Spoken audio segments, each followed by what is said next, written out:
Hi, welcome back guys. This is your friend, the fanfiction guy, back with another fanfiction. This is the first part of What If Deku Became the Only Villain Quirk. Now before starting, please give this video a like and subscribe to the channel if you want more videos like this. Now let's get into the fanfic. Hey, listener, Hizashi said. What's up? Is Aizawa-sensei here? Midoriya asked. Yeah, Hizashi said. Come on in. He slid the door back to allow Midoriya entry. He's over there. He may look asleep, but don't worry, he's awake. Thank you, Yamada-sensei. Midoriya gave a quick bow, then hurried over to Shuta's couch. Hizashi returned to his desk but didn't get started on any of his work. He could think of only one reason why Midoriya would be here right now, and he wanted to see how it played out. Midoriya didn't wait for Shoyuta to open his eyes. Aizawa-sensei, he said. About the exercise coming up. Just spit it out, problem child. Oh, and Sho hadn't even opened his eyes yet. Midoriya's back straightened. Aizawa-sensei, I am very uncomfortable with the idea of playing a villain in the exercise. I would prefer to. Everyone would prefer to play a hero, Shoyuta said. That's why the villain team is selected. But sensei, if it was a team it wouldn't just be me. Midoriya said. I can't possibly face the entire class, much less while pretending to be a villain. I don't even know what kind of villain I'm supposed to be. The assignment said to design your villain persona based as though the moment that inspired you to become a hero never happened. Shoyuta cracked an eye open. You just have to find that moment and imagine what your life would be like if it had never happened. As if the opposite had happened. Surely you can figure that out. Well, yes, Midoriya said. I know what moment. But then that's all you need, Shoyuta said. Hi. Midoriya's head hung. Look, you don't have to win, Shoyuta said. You just have to do your best. But what if my friends all hate me? Midoriya asked. Problem child, it's an assignment, Shoyuta said. They know you were assigned the villain role. They can't fault you for that. But what if they hate me when they see the kind of villain I could have become? Midoriya asked. That's why the villain team is made up of the people the class votes most heroic. Shoyuta closed his eyes. And you couldn't put the runner-up on my team? Midoriya asked. I couldn't have one by much. Probably only one vote, right? So, it was unanimous, Shoyuta said. Everyone voted for you. What about Tsu? Midoriya asked. I voted for her. Can't she? She will be leading the hero team, Shoyuta said. That's how the exercise is set up. It's a dumb exercise, Midoriya said. It's 30% of your final grade, Shoyuta said. You'd better put in an appropriate level of effort. And I don't have to win to pass? Midoriya asked. Yes, Shoyuta said. You'll be emailed the rulebook tonight. Until then, just work on your villain persona. It may help you to stay in character the whole time. Okay. Midoriya bowed. Thank you for your time, Aizawa-sensei. He walked to the door, bowed to the room at large, and left, sliding the door closed again behind him. So, Hizashi said, everyone voted for Midoriya. Huh. Shoyuta just groaned from his couch. My class has 7 students on the villain team, Vlad said. Who's leading your hero team? Ishiyama asked. Kamakiri, Vlad said. Only Kendo voted for him, though. Did you tell them they'd be in the same cityscape as 1A? Nemuri asked. No, Vlad said. I didn't want to listen to Monoma complaining about it all week long.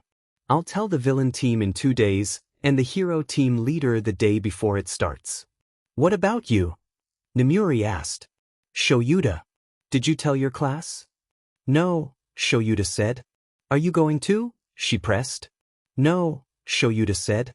They can figure it out themselves or they can realize it once they've begun. That's kind of mean, don't you think? Vlad said. Life is kind of mean, Shoyuta said. My class has one villain to face. Midoriya can fly now and it's Midoriya. So you'll tell him? Vlad asked. Since he's at such a disadvantage? I'm not telling any of them, Shoyuta said. I already don't know how this is going to turn out. I won't. What do you mean you don't know? Vlad asked. There's only one villain. Of course the hero team will win. Probably on the first day after their first encounter. If it were someone else, maybe, Shoyuta said. But it's Midoriya. What is that supposed to mean? Vlad asked. Midoriya's quirk is super impressive, Nemuri said. He could probably take on half the class at once with that thing. The green-haired one? Vlad asked. I thought his quirk broke his bones. He fixed that problem. Shuta's voice was almost muffled by his sleeping bag. He doesn't break his bones anymore, and he can fly, and he's got sentient tentacles that want to destroy things living in his arms. What? Vlad's face showed that he clearly thought this was another of Shuta's logical ruses. You should see it in action, Nemuri said. It's like an eldritch horror is trying to possess him. Hizashi walked over to Shuta's couch and sat in the chair next to Shuta's head. You're worried about the exercise. They all voted for him, Shoyuta said quietly, his mouth covered by the lip of his sleeping bag. That's never happened before. But it's Midoriya. If anyone could fight the whole class and win, it would be him. So you think he'll just storm their headquarters and wipe them out? Hizashi asked. Get it over with quickly and call it done? No, Shoyuta said.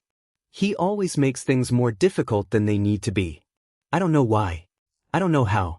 But he's going to do something to make it more of a challenge than it needs to be. Like what? Hizashi asked. I'm sure he'll tell us, Shoyuta said. Aizawa-sensei, Midoriya said. What, problem child? I was wondering if it would be possible to get a quirk suppression bracelet for the exercise? Midoriya asked. You're not allowed to erase any of your opponent's quirks, no. Shoyuta had to give him points for originality. In all the years he'd been teaching this class, none of his students had thought to ask for quirk-canceling bracelets to make their jobs easier. No, for me, Midoriya said. What? Why would the problem child even consider having his own quirk erased when he would be facing his whole class? I wanted the quirk suppression bracelet for me, Midoriya said. Just for the duration of the exercise. I didn't have any negative side effects during quirkless week, so there won't be any negative side effects to worry about. Recovery girl won't have to get involved. Why would you want your quirk suppressed when you'll be facing off against your entire class? Shoyuta asked. Well, yesterday you said that I was supposed to base my villain persona off of the moment that allowed me to become a hero, but if it had gone the opposite of how it actually had, Midoriya said. And for me that moment has to do with my quirk coming in? I was a late bloomer, so I can remember when it happened, unlike most people, so I thought that the opposite would be if I didn't have a quirk, and I thought it might be easier if I had one of those quirk suppression bracelets. Shoyuta sighed. If you feel that you would have become a villain if your quirk hadn't come in, I can get you one of the bracelets. Thank you, Midoriya said. But I wouldn't have become a villain if I had stayed quirkless. The moment was complicated. Some very specific things would have had to happen for me to. I'm not actually a villain type. I wouldn't have. You don't have to worry about. No one is worried that you could actually become a villain, Shoyuta said. I'll give you the bracelet right before the exercise begins. Thank you. Midoriya bowed, then hurried out of the classroom to the cafeteria. Shoyuta was glad the problem child was still spending time with his friends. This exercise sometimes made relationships strained, so it was good to see that nothing of the sort had taken place yet. Of course, it was only Tuesday. Only Tuesday, and Midoriya had already picked one of the most interesting villain personas Shoyuta had seen in all his years running the exercise and in his time as a student in the exercise. A quirkless villain? Shoyuta wasn't saying it was impossible. He was just saying he didn't think it was likely the problem childs would manage all of the idiosyncrasies unique to the quirkless population. Shoyuta had dealt with a lot more quirkless individuals than most heroes did. It was because of his capture weapon, how it allowed him rapid ascent and rooftop access. Most of the time, the quirkless people Shoyuta encountered were jumpers. Lots that he had talked down, some that he had caught, far too many that he had been too late to save. But he had learned about them, observant in the way only an underground hero was. Perhaps most heartbreaking was the fact that they all believed he wouldn't care, that he would leave them to jump, once they told him they were quirkless. It would be interesting to see how Midoriya would portray Quirkless villain. He was one of the best researchers in the class. He might even dig deep enough to find real information, first-hand accounts from quirkless individuals hiding behind online anonymity. Shoyuta would have to ask him to share his research once the exercise was finished. It would do the class some good to see what Midoriya would find. Shoyuta went to the teacher's lounge. Hizashi would be waiting for him. "Thank you for agreeing to meet with me about this, Nizu-sama," Midoriya said. "I really appreciate you taking the time to listen to some of the questions I have about this exercise." Midoriya said listen to not answer the questions. "Interesting. Well, Midoriya-kun," Nizu said, "the unabridged rulebook is rather long and complicated. It makes sense for you to have some questions after reading it. Would you like some tea?" "Oh, I wouldn't want to be a bother," Midoriya said. "You're already taking time out of your day to."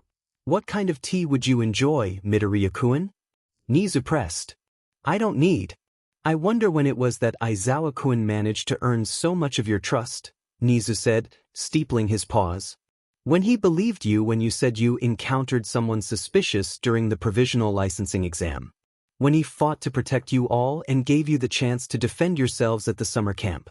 When he checked in with you after your internship experience in Hosu. Perhaps it was his response to the events of the sports festival that won you over. Maybe when he risked his life for you at the USJ. Or maybe you began to trust him when he didn't discard you on the first day, when he judged you to have a non-zero level of potential." "I'm sorry, Nizu-sama," Midoriya said. "I'm afraid I don't." Of course, a much more fascinating question than when did Aizawa-kun earn your trust is when did Aizawa-kun begin to trust you? Nizu said. "I don't. Though neither question is particularly relevant to our meeting, I suppose," Nizu continued. "Well, I suppose I shall have to content myself with another question." "Nizu-sama?" Midoriya asked. "What question?" Nizu said. "What I shall have to do to earn your trust myself, of course." Midoriya paused for a moment at that. "Naturally, I don't expect a ready-made answer for that one," Nizu said. "Shall we begin the meeting, then?" Midoriya nodded. "Is it all right if I record this? I can go over the answers later on." "Oh, I would insist," Nizu said. "My answers wouldn't do you much good if you couldn't keep them, now would they?" Excellent. This was a fair indication that Midoriya intended to fully exploit any and all loopholes Nizu would let him. And Nizu wouldn't stop him from anything. "All right." He pulled his phone out of his pocket. Nizu-sama?" "Yes, Midoriya-kun? I would take jasmine tea," he said. "If you had any." Nizu hummed. "Of course."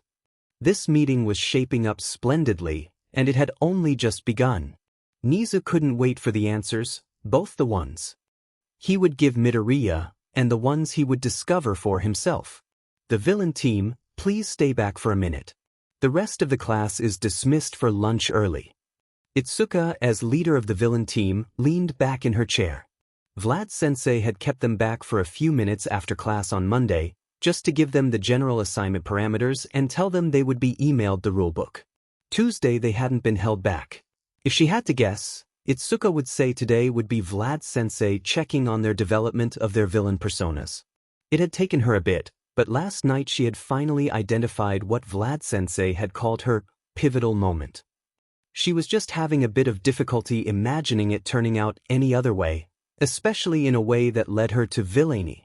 Sure enough, when the last of the hero team was out of the class for lunch, Vlad-sensei asked, "How are your villain personas coming?"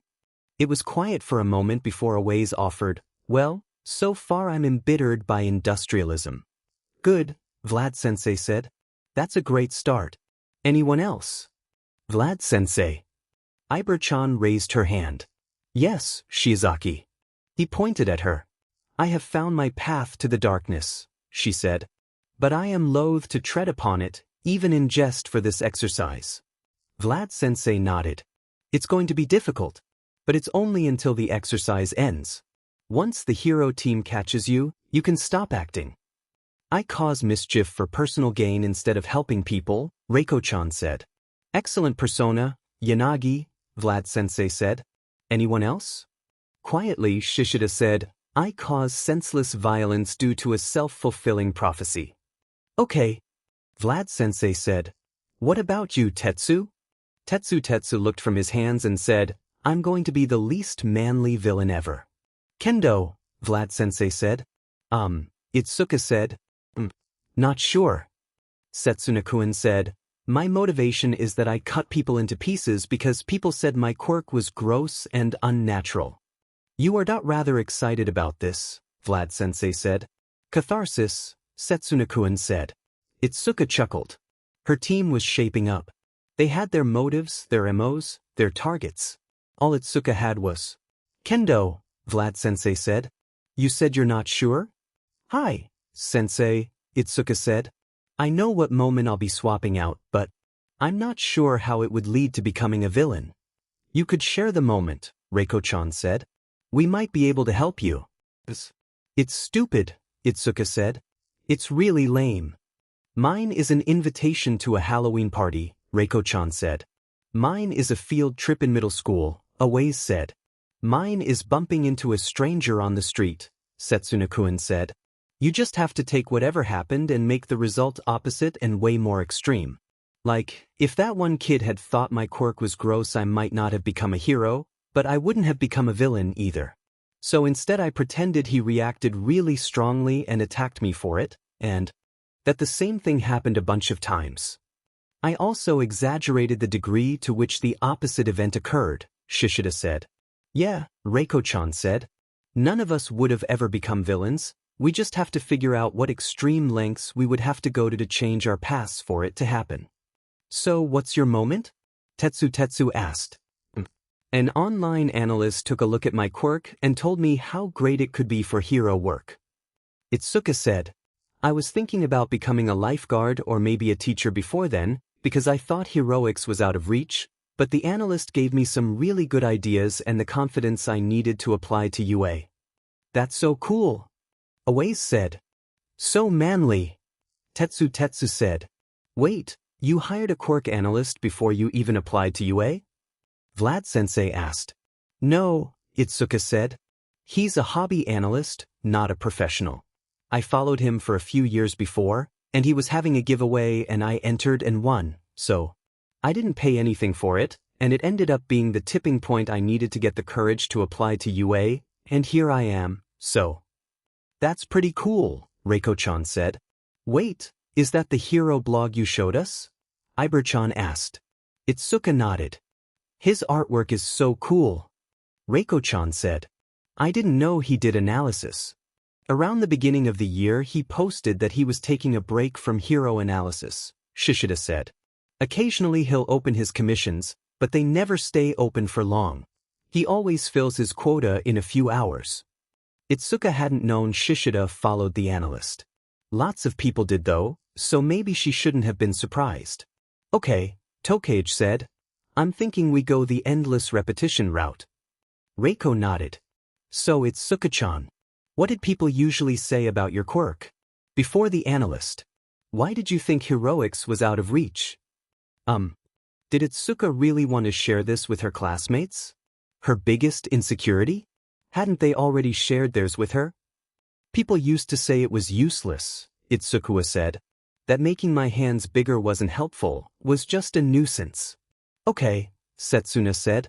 So other than a list of names, we just need to imagine people telling you that every day no matter what, and eventually you get tired of it and snap and decide to show the world just what your quirk can do. Tokage Kuren, Tetsu said. Has anyone ever told you you're a little bit scary? Setsuna smiled and shrugged her arms right off of her shoulders. Okay, Itsuka said.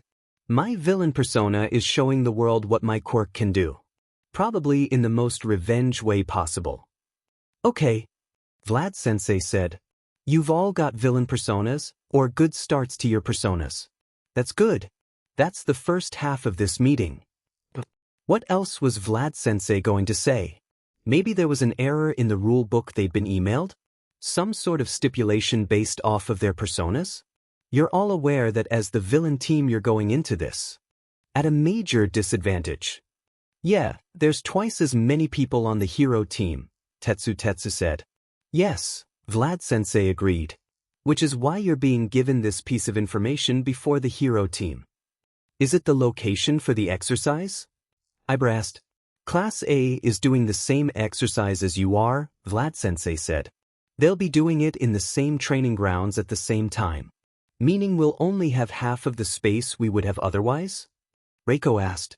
There will be no additional space limitations, Vlad-sensei said. Meaning, Itsuka said. Her team looked at her. We can work together. Yes, Vlad-sensei said. And that the hero teams can do the same. But Kamakiri won't be told until Sunday morning. Do not tell Monoma. Is it the same for the A class? Itsuka asked. With their heroes not being told until Sunday? Aizawa-san has decided not to tell his class, Vlad-sensei said. They won't know unless you tell them. We should definitely work with their villain team, Shishida said. Shishida-kun, Itsuka said. You should come with me at lunch to approach them. Hey! Tetsu said. We should all go. Sorry, Tetsu, Itsuka said. That might let our classmates know what we're up to. If it's just the two of us, it's much less likely they'll put it together. Especially since we don't know who their villain team is. Vlad-sensei, who is their villain leader? Boaz asked. Who's their hero leader? Class A's villain leader is Midoriya Izuku, Vlad-sensei said. Their hero team leader is Azui Tsuyu, the frog girl. Midoriya, Setsuna said. Both of their leaders are green. I approve. Wait, that's the bone kid. Reiko said. You mean we have to work with the feral child who destroys himself without hesitation? Ibra asked. No, Tetsu said. My bro Kirishima says Midoriya doesn't break his bones anymore. Is there anything else, Vlad-sensei? Itsuka asked. No, Vlad-sensei said. Go to lunch. Hi. Tetsu said. Thank you, sensei. He led the charge. Itsuka went with Shishida to the cafeteria. They could get their lunches and then find Midoriya. Ken didn't mean to hear Vlad's students plotting with one of Aizawa's students. He was just on his way to the cafeteria to get some lunch before all the good food was gone. He needed some of Lunch Rush's cooking to get him through the extra lesson he was teaching this week. One of Aizawa's students had requested some tutoring on structural integrity and building construction. There was a third-year elective for the hero course that covered those topics. It normally took a full semester and allowed each student who took it to test their quirk on buildings to see what was and wasn't safe, along with other scenarios. The students who took that course had overall lower collateral damage than their peers who didn't. Another few years, and Ken would have enough data to petition the board to make the course mandatory for all UA heroic students. Aizawa's kid was in first year. So Ken had given Midoriya the end-of-course written test to see how much he knew, to make sure he knew enough to interact with the lessons meaningfully. And Midoriya knew a lot, attributed to research done on his spare time for when he was analyzing a hero fight. What he really needed to know, in Ken's opinion, was how his own quirk would impact a building. And Midoriya enjoyed the rest of that class on Monday. On Tuesday, Midoriya had asked if they could focus on the damage support equipment could cause. Which they could, but wouldn't it be better to learn about his quirk first? Apparently not, for reasons involving the upcoming exercise. Ken could understand that, and they could focus on how Midoriya's quirk caused damage once the exercise was over. Provided he continued in the elective once the exercise was done. It would do him good, but Ken knew that not all heroes in training actually cared about structural integrity all that much, and it was a third-year class. Ken would ask tonight during the session if Midoriya intended to keep it up after.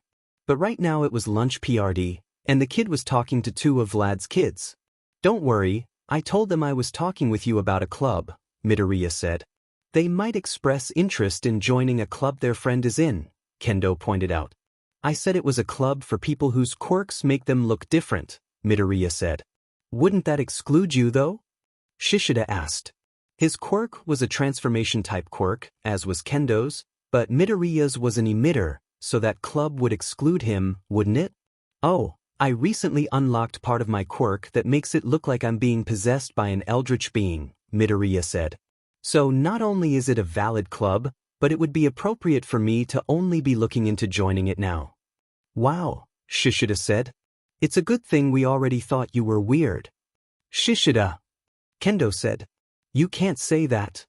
It's okay, Midoriya said. Don't worry about it. You're here to talk about the exercise, right? Right? Kendo said. How do you know that? Yeah, Vlad-sensei said Aizawa-san wasn't going to tell you, Shishida said. He didn't, Midoriya said. But it's pretty obvious if you stop to think about it. It's not, Kendo said. But that's okay. I'm the villain team leader for our class. Vlad-sensei said you were the villain team leader for Class A. Yeah, Midoriya said. You could say that. What else could you say? Kendo asked. I am the villain team, Midoriya said. But I'm the only one. It's just me. Wow, Shishida said. I guess you'd be all for working together, then. Sure. Midoriya said. So, what are your villain personas? Mine causes senseless violence because of a self-fulfilling prophecy, Shishida said. Mine wants to show the world what my quirk can do because everyone always said it was useless, Kendo said. Reiko-chan's persona causes mischief for the fun of it, Ibra-chan's is. You have more than 2 villains? Midoriya asked. Sorry to interrupt, Kendo-chan. But you have 4 villains? We have 7, Kendo said. Okay. So 13 heroes, Midoriya said. Who did you vote for? Who's leading your hero team? They're the same person, Kendo said. But Kamakiri is the leader of the hero team. You know him? I know of him, Midoriya said. We've never been formally introduced. His quirk is razor sharp, right? He produces blades from his body. That's correct, Shishida said. The leader of the hero team in my class is Tsu, Midoriya said. Azuitiu. Her quirk is Frog, a mutant-type quirk. She's got a steady head and she's a quick thinker. If Kamakiri offers to work together, Tsu will agree. Do you think he'll offer? Probably, Kendo said. Vlad-sensei told us he wasn't going to tell Kamakiri until Sunday morning that both classes will be in the same training ground, though, so we've got some time. Great, Midoriya said. It's training ground Ada, by the way. Your teacher told you that? Kendo asked. No, Midoriya said. But that's the only one that's big enough to hold 40 students at a time and hasn't been used in the last week and has been checked over by Ishiyama-sensei and both electrical and plumbing teams in the last month. That was true. And an excellent deduction. Ken had checked that training ground recently and been the one to show the plumbing and electrical teams through. Technically, that was all publicly accessible information. If someone had the desire to know when a training facility was last checked, all they had to do was go to the facility and look it up using their UAID. Anyone could have done it. But for Midoriya to have actually done it meant he'd gone around until he found the correct facility. Midoriya had said, correctly, that training ground Ada was the only one, meaning he'd checked each of them. The kid was dedicated, Ken would give him that. Huh, Shishida said. So you're smart and strong. Thanks. Midoriya said. Here, give me your number, Kendo said. I'll add you to our villain group chat so we can plan without any of the heroes finding out anything. Hi, Midoriya said. I look forward to working with you for this exercise. Same to you, Midoriya-kun, Kendo said. The 3 students returned to the cafeteria. Ken gave them a minute to get ahead of him before getting his own lunch. Higuri was aware that he wasn't the only teacher to have one student in particular that caused him no end of troubles but was also undeniably at the top of the class. Vlad's student was a blonde called Minoma Nito, quirk copy. Apparently he was brilliant and a skilled fighter, but also had an inferiority complex that caused him to challenge everyone, particularly the students of 1A. Snipe student was Amajiki Tamaki, quirk manifest. He was very strong and had a very good technique, but he was too shy to communicate with his allies half the time. Ectoplasm had a student called Tone Nariko quirk count. It was almost impossible to get her to hand in any homework, but all the work she did turn in was totally correct, if slightly illegible and invariably late. Yamada's student was Shinso Hitoshi, quirk brainwashing. He was bright enough but seriously focused on transferring to the hero course at the cost of his social life. Then there was Aizawa's student, also claimed by Yagi, but he was too new to get his own student. Aizawa had called previous students problem makers, but the first student to regularly be designated as and consistently respond to Problem Child was one Midoriya Izuku quirk superpower. His quirk had broken his bones with every use at the beginning of the year, but sometime between the sports festival and the end of summer he had fixed that problem.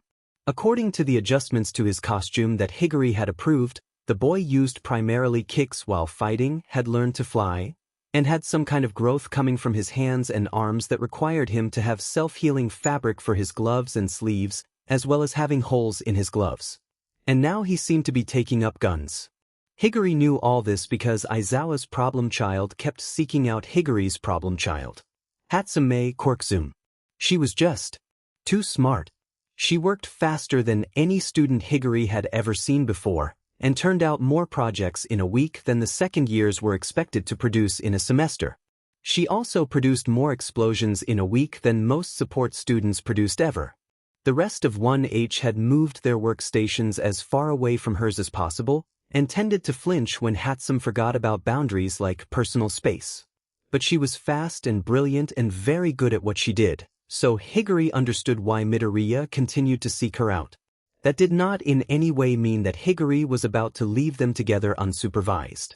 Higuri was of the opinion that two problem students should never be left together unsupervised, lest the entire school burn down. Perhaps he was biased, seeing as his own problem student caused explosions, but his point stood. Also, Hatsum should never be left alone, PRD. Most hero students met Hatsum once and decided that was enough, that they would rather keep their bodies and minds intact, that they would take any request to Higuri, as policy demanded. All changes had to go through him to be finalized, after all, since not even third years had their support licenses yet. But not Midoriya. He was maybe Hatsum's worst enabler. Not only was he enthusiastically impressed with all of her babies, he had his own ideas that he shared. A few times Higuri had even seen Midoriya working with Hatsum.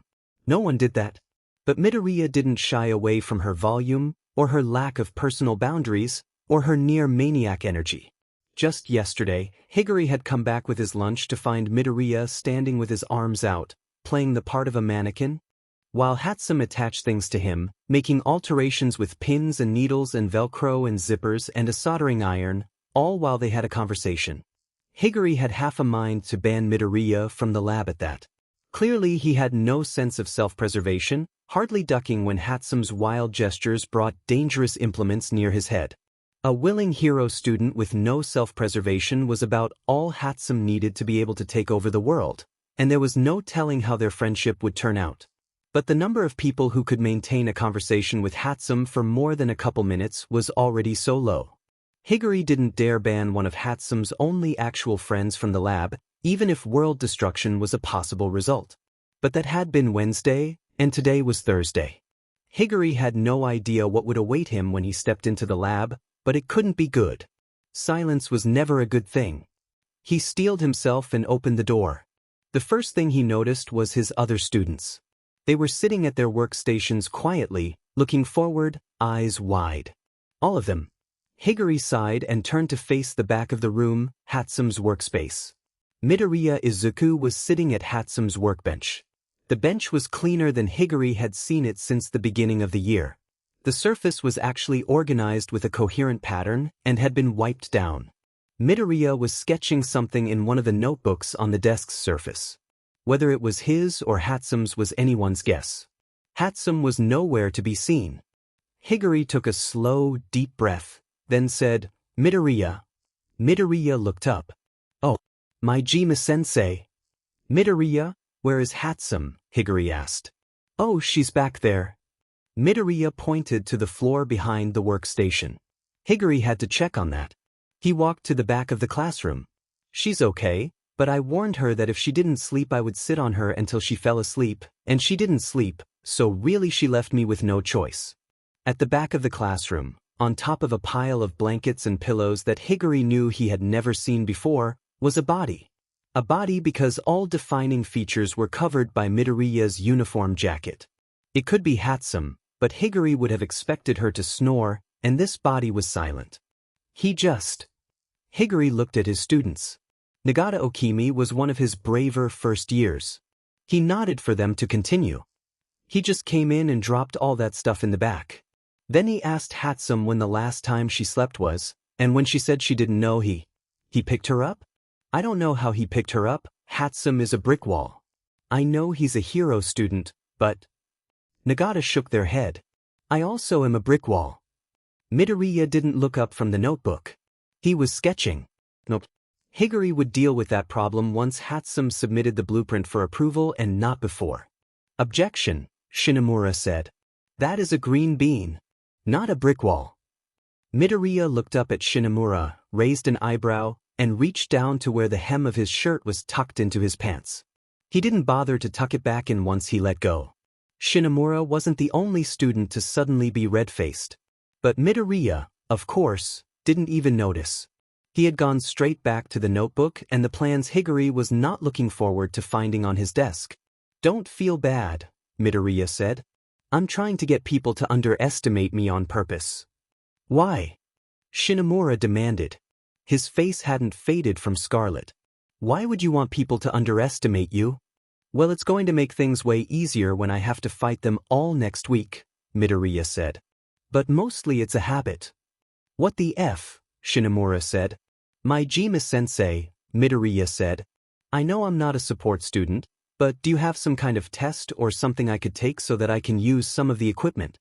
Like a lab safety test or something? Or is there like beginner equipment I can use that isn't dangerous or something? I'd like to get part of this assembled before I'm locked in Ground Ada, and I don't really want to give Mei this kind of power. That. Higuri pointed at the notebook Midoriya was working in. You want to build that? Yeah, Midoriya said. Just for the exercise though. It would probably be possible to build the whole thing after the exercise starts, but it'll save me time if I can get some of it put together before then. And if I can do that with real tools in a lab, it'll be a lot safer to transport than if I cobble it together in my dorm room. What is it? Nagata asked. It's a device to take over all transmissions in a given area and replace them with whatever's being broadcast from the paired device, Midoriya said. I'll probably pair it to my phone for ease of use. Maybe if I agree to do the photo shoot Iwai-chan keeps bugging me about, she'll agree to help me make some of the videos ahead of time. Midoriya pulled out his phone with his left hand and sent a message, presumably to Iwai Sakami, the first-year management student. The one all the business teachers complained about taking huge risks that often as not paid off. All of Higuri's students were looking at him. Midoriya was looking at his notebook. The phone by his left hand buzzed. Yes, Higuri said. I can give you a lab knowledge and safety evaluation. Just let me check with my students first. Thanks. Higuri checked with each of his students individually, bar Hatsum. It took an hour, much longer than the usual 15 minutes. That was in part because Higuri had to console some of his more nervous students, and partly because he stopped by Nagata's desk to get the rest of the story. He just picked her up and set her on the bedding, my BGMI-sensei. And he actually sat on her until she gave up trying to get away? I think he ate his lunch while he was sitting on her. Then he completely reorganized her workstation. And wiped down all the surfaces? I don't think any of us were going to address it. He's got a baby face, but he got Hatsum to stop working like it wasn't even an effort for him, and I've never seen her workbench so clean or organized. And he was so quiet. I pity any villain that tries to fight him. That was a story wild enough to believe. Higuri left strict instructions to not disturb Hatsum and to come and get him the moment she seemed to be waking up. Midoriya assured them that she shouldn't stir until the jacket was taken off of her head, and took Midoriya to the third-year lab to test him on lab safety and knowledge. He wasn't expecting too much from him. Midoriya was a hero student after all. The third years were experienced and calm enough to respond favorably in an accident, so he thought it would be safest to test Midoriya in their lab. After the test was complete, Higuri led Midoriya back to the first-year lab and gave him free rein of the lab, provided he didn't interrupt any of the students, and Higuri himself was there to supervise. Midoriya's face lit up at the permission, even while Higuri's students blanched. Higuri could tell they were waiting for the second coming of Hatsum to sweep through and take them all by storm. As an afterthought, Higuri tacked on the rule that Midoriya couldn't be skipping his own classes for lab time.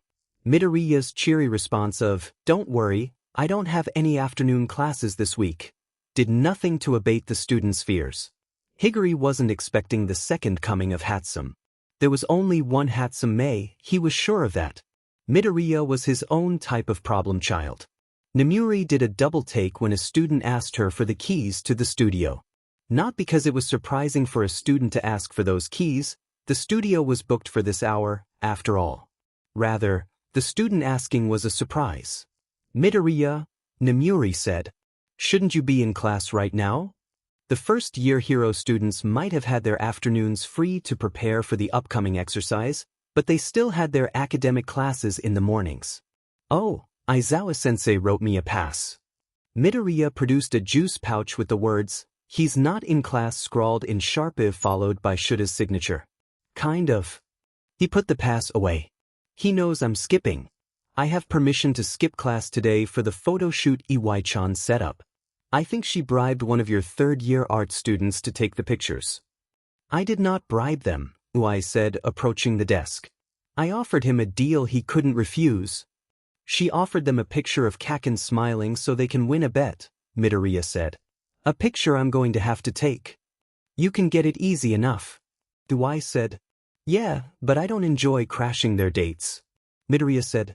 "If I ever went on a date, I don't think I would appreciate my classmate following me around with a camera." Uai shrugged. "Did you or did you not come to me for my connections?" Midoriya sighed. "I did. I didn't know that getting someone to take some videos for me would involve me taking a picture of Kaken." "Is that the name of the explosive first year?" The art student in question leaned against Nemuri's desk. "Mimi-chan," Nemuri said. "So you're the student they bribed into helping them?" "Not a bribe." Iwai insisted. Mimi rolled his eyes. "It's totally a bribe. Can we get the keys, Kayama-sensei? I'll make sure these knuckleheads don't leave the studio a disaster." Iwai made sounds of protest. "I wouldn't." Midoriya protested. Nemuri laughed and handed over the keys. "Here you go, kids. Break a leg." "I will not," Midoriya said. The other students looked at him. "It's an expression, Han," Nemuri said. "Oh."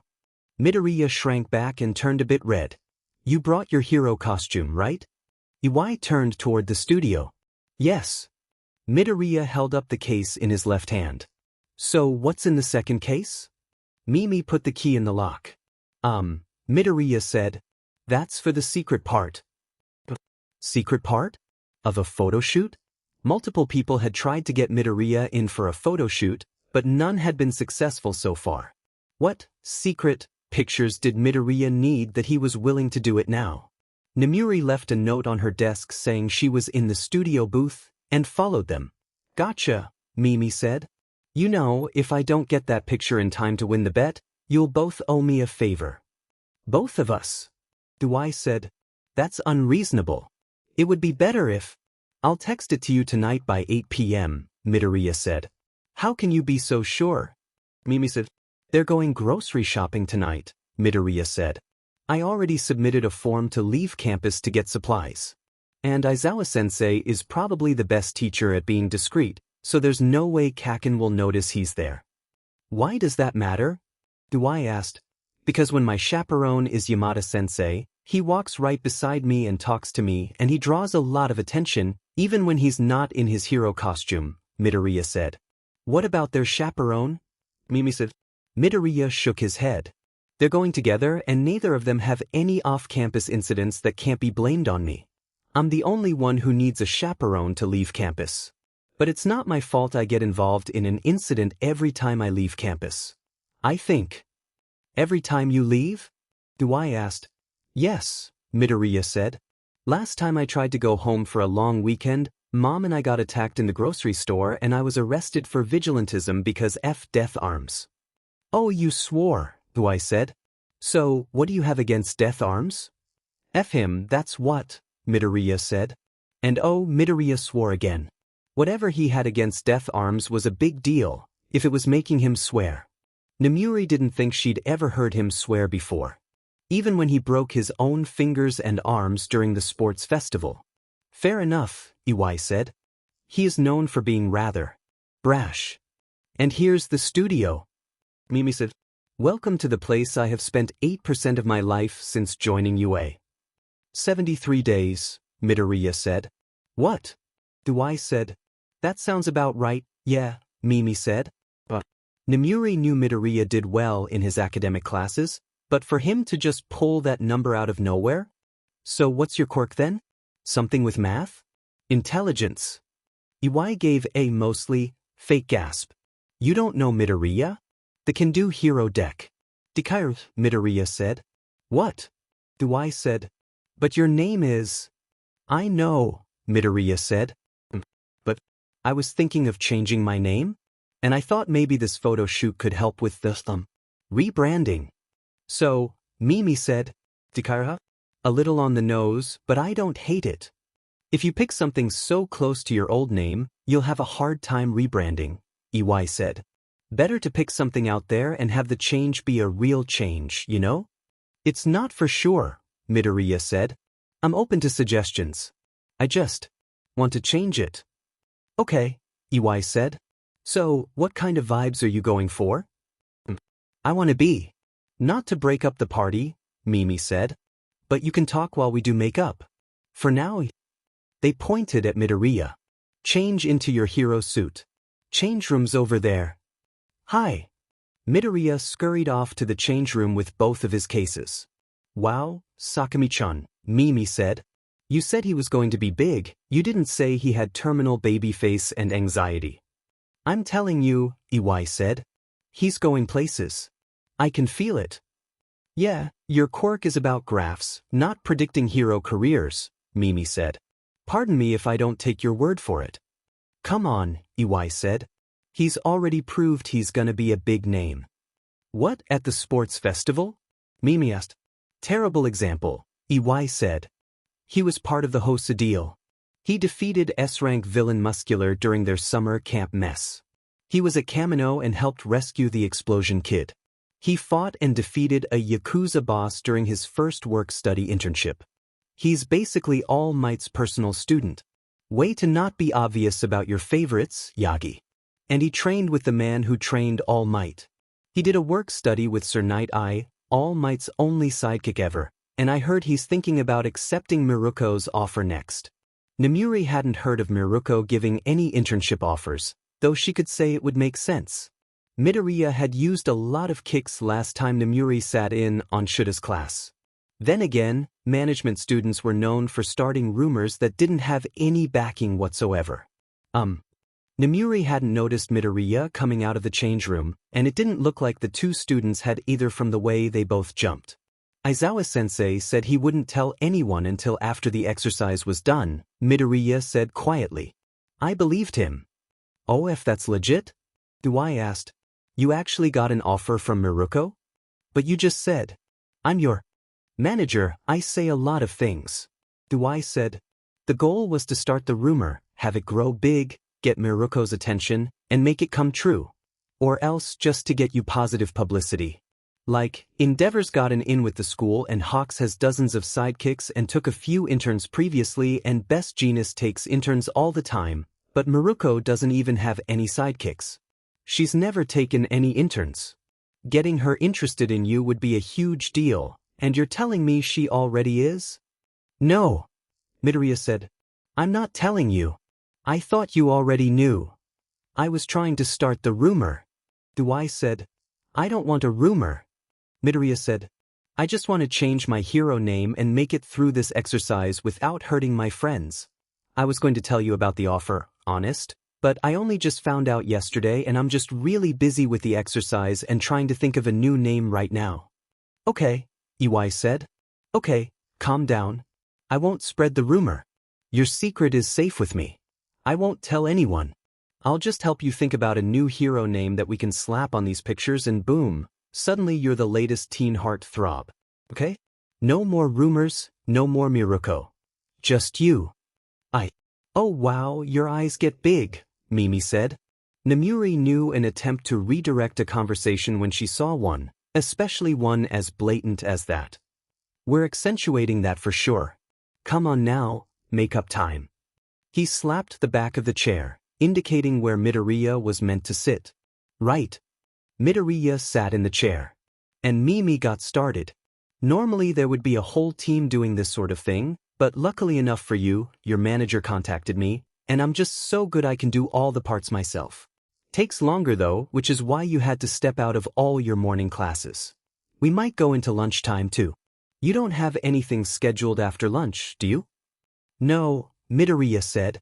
I plan to head to the support labs, but honestly my Jima-sensei will be glad I'm not there when he arrives, and Mei won't even notice I'm not there yet probably. Or at least she won't mind. Mei, huh? Mimi said. Girlfriend? No, Midoriya said. She's just a genius and claims not to have time for formalities, so as soon as we were friends, she told me to use her name. I see, Mimi said. Well, support kids can be like that. They're an eccentric bunch. I set foot in a lab once, EY contributed. It took a month for my eyebrows to grow back. Mimi laughed. So, Midoriya, how much do you know about makeup? Not a lot, he said. I know the basics of concealer and I got roped into, I think she called it an eyeliner party? She got 2/3 of the dorm involved before Kaken, intervened. Oh yeah, Mimi asked. How did you feel about the eyeliner, then? It felt weird going on, Midoriya said. If I had to do it myself I'd probably poke my eye out. No hard feelings if I do it for you then? Mimi joked. Please, Midoriya said. Good. Mimi said. Before we get too far along here, what's your quirk? Is it going to mess with my paint job? Oh, it shouldn't, Midoriya said. It's called superpower? Basically, it's a big pool of energy I can do things with. Albite. What kind of things? He moved around the chair, working on Midoriya's face. Well, physical enhancement is the most basic, Midoriya said. That comes with green lightning. Then show me, they asked. What? Show me the lightning, they said. If you're comfortable. Oh yeah. Midoriya's body became covered in green lightning for a moment. It makes me faster and stronger. He dropped the lightning. I can also use it to fly. Okay, Mimi said. Does the green lightning come back when you fly? Only if I'm using the enhancement at the same time, Midoriya said. Otherwise no. The lightning is just when I use it to enhance my body. Okay, Mimi said. So that won't get in the way at all, since we won't have you speeding around the studio or anything, so. Yeah. They asked. There's more. I said. Tell them. Now Midoriya blushed. I also have these? He brought a hand up and a black stand shot out of the hole on the palm of his glove and waved around a bit. They can get way longer and way thicker. My gloves are self-healing fabric because of it. I can use them to grab things and pick people up and to climb and a lot of different things. Cool, Mimi said. And those come from your hands? Close your eyes. Midoriya closed his eyes. My hands and my arms and my back, mostly, but if I try hard enough I can make them come from any part of my body. Show me. What now? Midoriya asked. Yes, now, Mimi said. They took a step back. Make them come from your cheek or something. I want to see what effect they have on the makeup. Oh. Midoriya's eyes squinched shut for a moment, then a black strand sprouted from his cheek. It slid across his nose and poked at his eye. Stop it, so. Ugh. The tendril retracted. Sorry. Midoriya opened his eyes. I haven't got the best control of ones from my face yet. I hadn't thought of practicing that. But from my arms I can have gentle control of up to 5 at a time, and non-gentle control of like 20. Impressive, Mimi said. Shut your eyes again. Midoriya closed his eyes.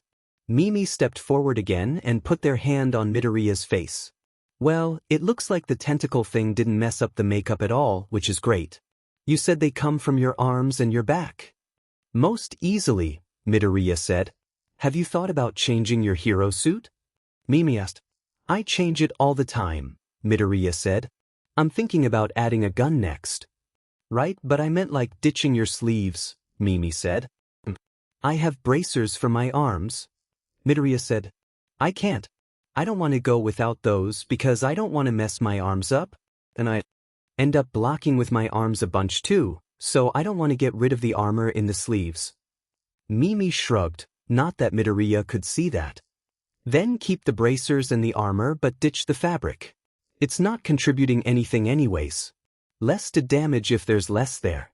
Easier access for your tentacles, less hard feelings with the costume department. Use your self-healing fabric allotment on your back instead. Or just go shirtless. I'm not going to go shirtless, Midoriya said. You end half your fights with your shirt in tatters anyway, Iwai pointed out. Not anymore, Midoriya said. Besides, my uniform is fire-resistant. Okay, Mimi said. What about those pants then? What? Midoriya said. I'm not. Those are some heavy-duty shoes, they continued. I'm guessing you use a bunch of kicks. If you used to end fights with your shirt missing, won't your pant legs suffer the same consequence once you really get into it? No, Midoriya said. My quirk control has improved a lot. Okay, sure, Mimi said. But if you end up taking that internship with Miruko, your legs. We're not talking about Miruko. Okay, fine, Mimi said. No Miruko. But as you build up leg muscle, however that happens, you'll probably want less fabric in your way. Shorts may be your friend. I'm not. Close your mouth, Mimi said. Midoriya shut his mouth. I'm not saying you have to, understand? It's just an option. Oh, you can open your eyes now. Midoriya opened his eyes. My advice, which you can totally ignore by the way, is to ditch the sleeves, upgrade to boots, make the swap to shorts, and maybe look into getting a crop top, they said. That's all just image, of course.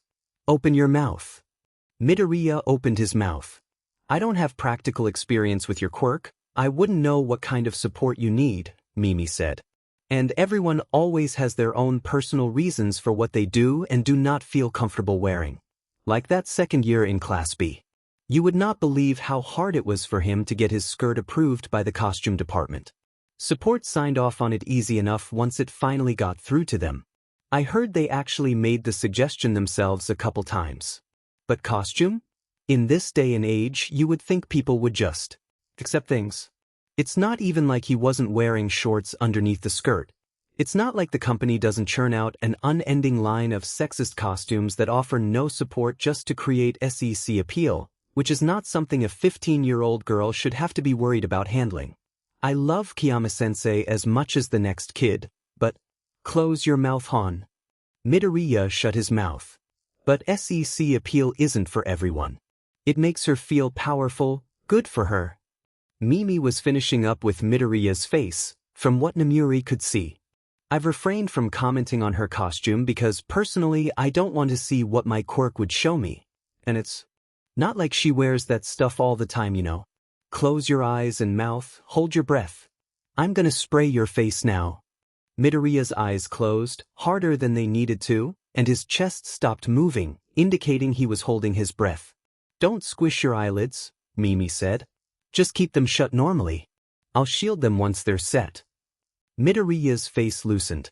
Mimi grabbed the setting spray and gave Midoriya's face and neck a quick over, then got his hand in there to block the spray from Midoriya's eyes. Then they set the bottle down. Okay, your face is done, you're good to breathe and open your eyes and mouth however. Just don't touch your face. I won't. Midoriya opened his eyes. Your quirk is something to do with appearance, then? You can identify things about a person's appearance that they should change. Whoa, calm down there, buddy, Mimi said. He stepped over to a sink to wash their hands. You didn't tell me he was a quirk nerd, Sakami-chan. Iwai shrugged. I'm surprised he held out for this long. You were always going to find out. Sorry, Midoriya said. Quirks are just really interesting to think about. It's okay, Mimi said, drying their hands.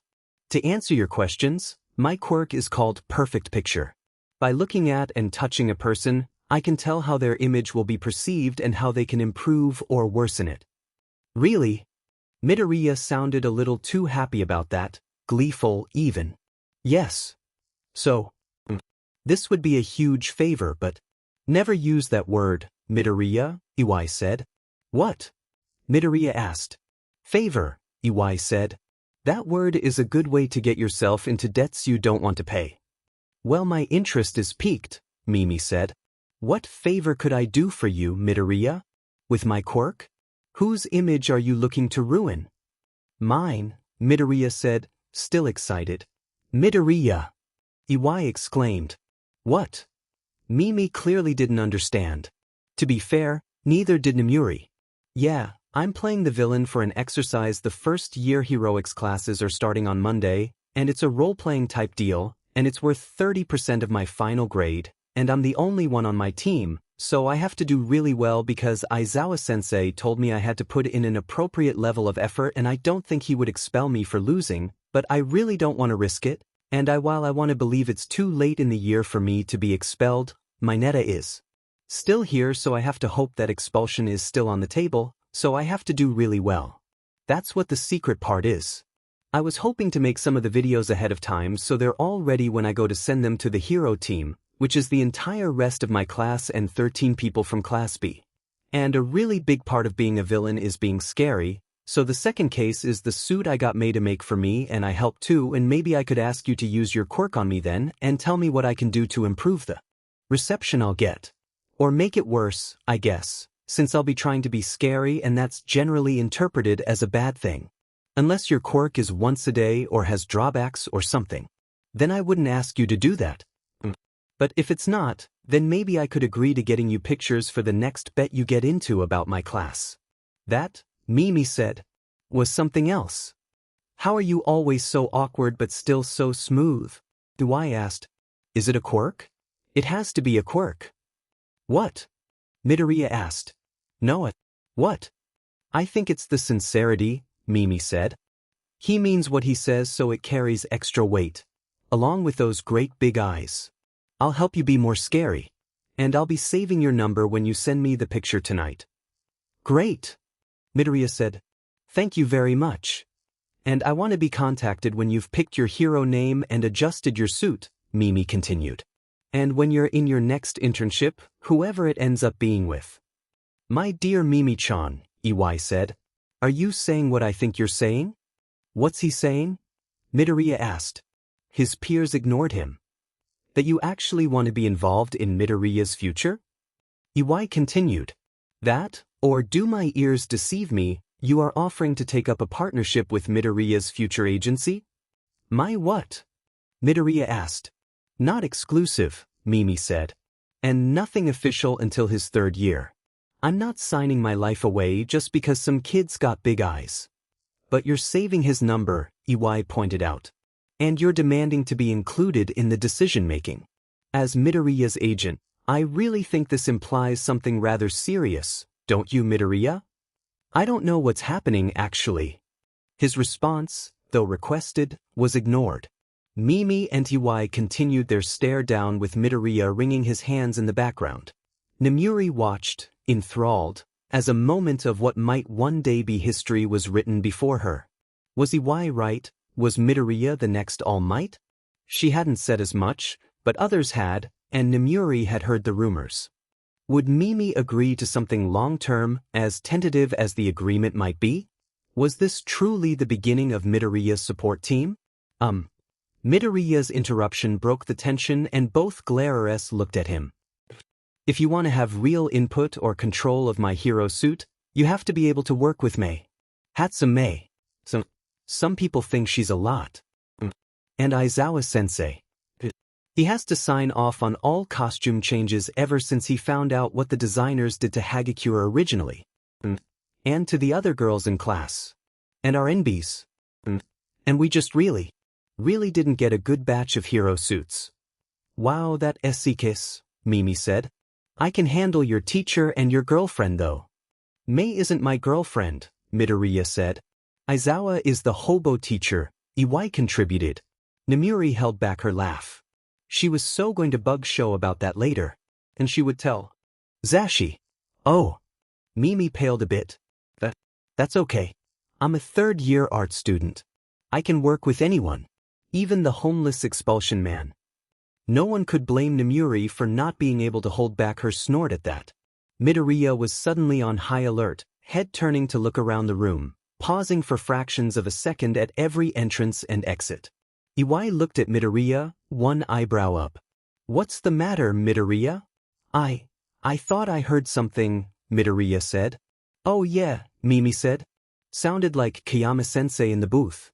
She hangs out there to watch the more interesting or controversial shoots. And since this will be your first, especially since you'll be having a new name, it's probably the most interesting shoot this month, possibly this semester. I've heard a few of my classmates wishing they could get you into the studio. Me, I don't go scouting for subjects. You're lucky to have landed me. You mean you're lucky to have landed him, Iwai said. You mean she's been there and listening and heard all of HM? Oh yeah, Mimi said. Kayama-sensei is totally trustworthy, though. She won't tell anyone about Miruko if you don't want her to. Midoriya. Nemuri pushed the window open a crack.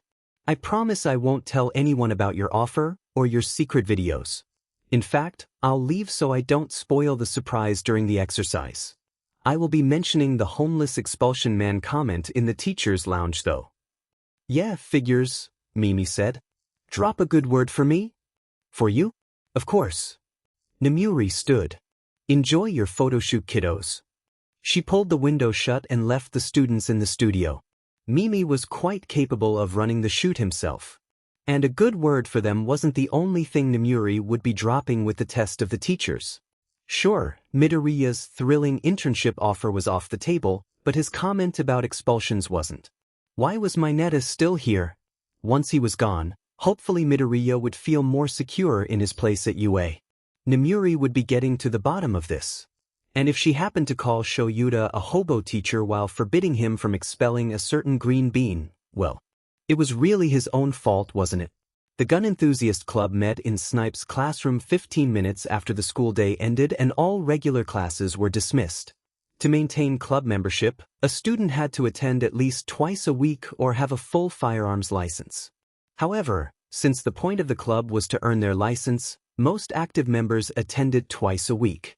The most dedicated club members were generally the support students, any year, who needed a license to be able to test the weapons they were designing. Of course, as soon as they got their licenses, they were done with the club. That was fine. Even if support students tended to complete the coursework and fill the hours and pass the test in a much shorter time than the average student did. There was something to be said for their intense drive and concentration. After the support students, the next most dedicated club members were generally those who would be most likely to interact with some form of firearm in their chosen profession. Those included students from business or gen ed who planned to go into law enforcement, sometimes future law students, and the rare hero student dedicated enough to go through all the red tape to actually carry a gun, almost always third year by the time they waded through all the bureaucracy. Then came the students who had a genuine interest in firearms and firearm safety. Those students were a delight, asking meaningful questions and paying attention, yet without the fervor the more interactive support students brought with them. After them were the third-year hero students in the mandatory firearms safety class. The class itself didn't result in the students obtaining a license, and most of the students who joined the club weren't there to get their license, either. They came to better understand a challenging topic. They weren't particularly dedicated, often not attending enough to maintain membership. It meant that they were bumped to the back as far as assistance priority went, and that they weren't allowed to actually fire any weapons, but most of them didn't care about that, only about passing the class. The club was a good way to better understand the class material, after all, and there weren't a lot of people qualified to tutor the subject, so Snipe tried not to judge them for their obvious lack of dedication. The least dedicated by far were those who actually had no idea what they were signing up for. Sometimes they joined just for the sake of joining a club. Sometimes they thought the name was cool. Sometimes they had parents or guardians who pushed for them to join the club. Sometimes they joined with their friends who were actually interested. Often as not, it was some young hero hopeful who figured they would just join the club and clip a gun to the belt of their hero costume. Those ones really had no understanding and no business joining the club. Snipe gave those ones the boot. Midoriya Izuku fell into none of those categories. Snipe had been aware of that from the start, technically. He was aware that Midoriya was Aizawa's problem child, and that he was Yagi's favorite student, and that he was at the top of his class academically and physically, and that he was the designated villain for the upcoming exercise the first-year hero course was taking part in. Snipe had been aware, when Midoriya arrived Monday afternoon right after classes and asked if Snipe could possibly help him with a gun safety speedrun during this week, in preparation for the exercise. Previous students had asked the same in the past, had the same idea to use guns for the exercise, but none of them had committed the way Midoriya had. 3 hours a day after school every day of the week since Monday. The kid would have a real leg up. Advantage when it came time for his class to do the actual gun safety course in their 3rd year. Snipe knew Midoriya wasn't like the other club members. But it wasn't until Midoriya showed up on Friday afternoon, 21 minutes after classes had ended, carrying a big silver case labeled with warning signs and a Hatsum Industries logo, that Snipe realized just how much Midoriya did not fit into any of the categories. "Midoriya," Snipe said. "What is that?" "Snipe-sensei." Midoriya said. "Sorry I'm late." Midoriya wasn't even technically a member of the club, no one was expecting him to show up at all, much less on time. "My Jima-sensei approved the guns, though. He just said I had to ask you to approve them before I would be allowed to remove them from the case or load them or fire them." Midoriya set the large silver case on one of the empty tables in the back of the room. "He also said I had to pass the gun safety test and the written part of the firearm licensing exam. Is it possible for me to take those tests today? Or tomorrow? Or any time this weekend, really?" Snipe took a deep breath. "Well now, you've already passed the gun safety test. On Tuesday, after only 4 hours in the classroom. So I'll go print out a copy of the licensing exam, and while you're writing it, I'll check on those guns." "Thanks." And there was that smile of his. "Jisoji, I'm stepping out," Snipe said. Jisoji's head snapped up from where he was studying a diagram Snipe knew wasn't assigned reading. "Sir?" he asked. "You're in charge," Snipe continued. "The cabinets stay locked, there isn't anyone at the range, and there's no live ammo out. Just keep an eye on things." "Yes, sir." Jisoji gave a quick salute, not matching any kind of regulations, and looked back down at the diagram. "Midoriya," Snipe said, much quieter. "Do not open that case while I'm gone." "Hi," Midoriya said. "I won't touch anything, I'll just wait." "Good." Snipe headed for the door. He would have to print the test from the teacher's lounge. It was a restricted access item to prevent tampering or cheating. Midoriya had a total of 12 hours in the class, only 3.5 of them spent actually shooting. He'd done all right, rapidly improving with each round he fired, but that was nowhere near long enough for licensing. No club member had ever written the test before they'd filled the hours they needed. Snipe didn't really have any idea about if Midoriya could pass or not. He knew the boy hadn't spent any of his time in the class reading the study material, but he knew the questions Midoriya had asked had been well thought out, informed questions. Snipe didn't know what it would mean either way, if Midoriya passed, or if he didn't. "Snipe." Kiyama fell into step beside him as he rounded a corner. "Where's my favorite cowboy off to in such a hurry?" "Teacher's lounge," Snipe said. "I have to print a licensing exam for Midoriya." "Really?" Kiyama asked.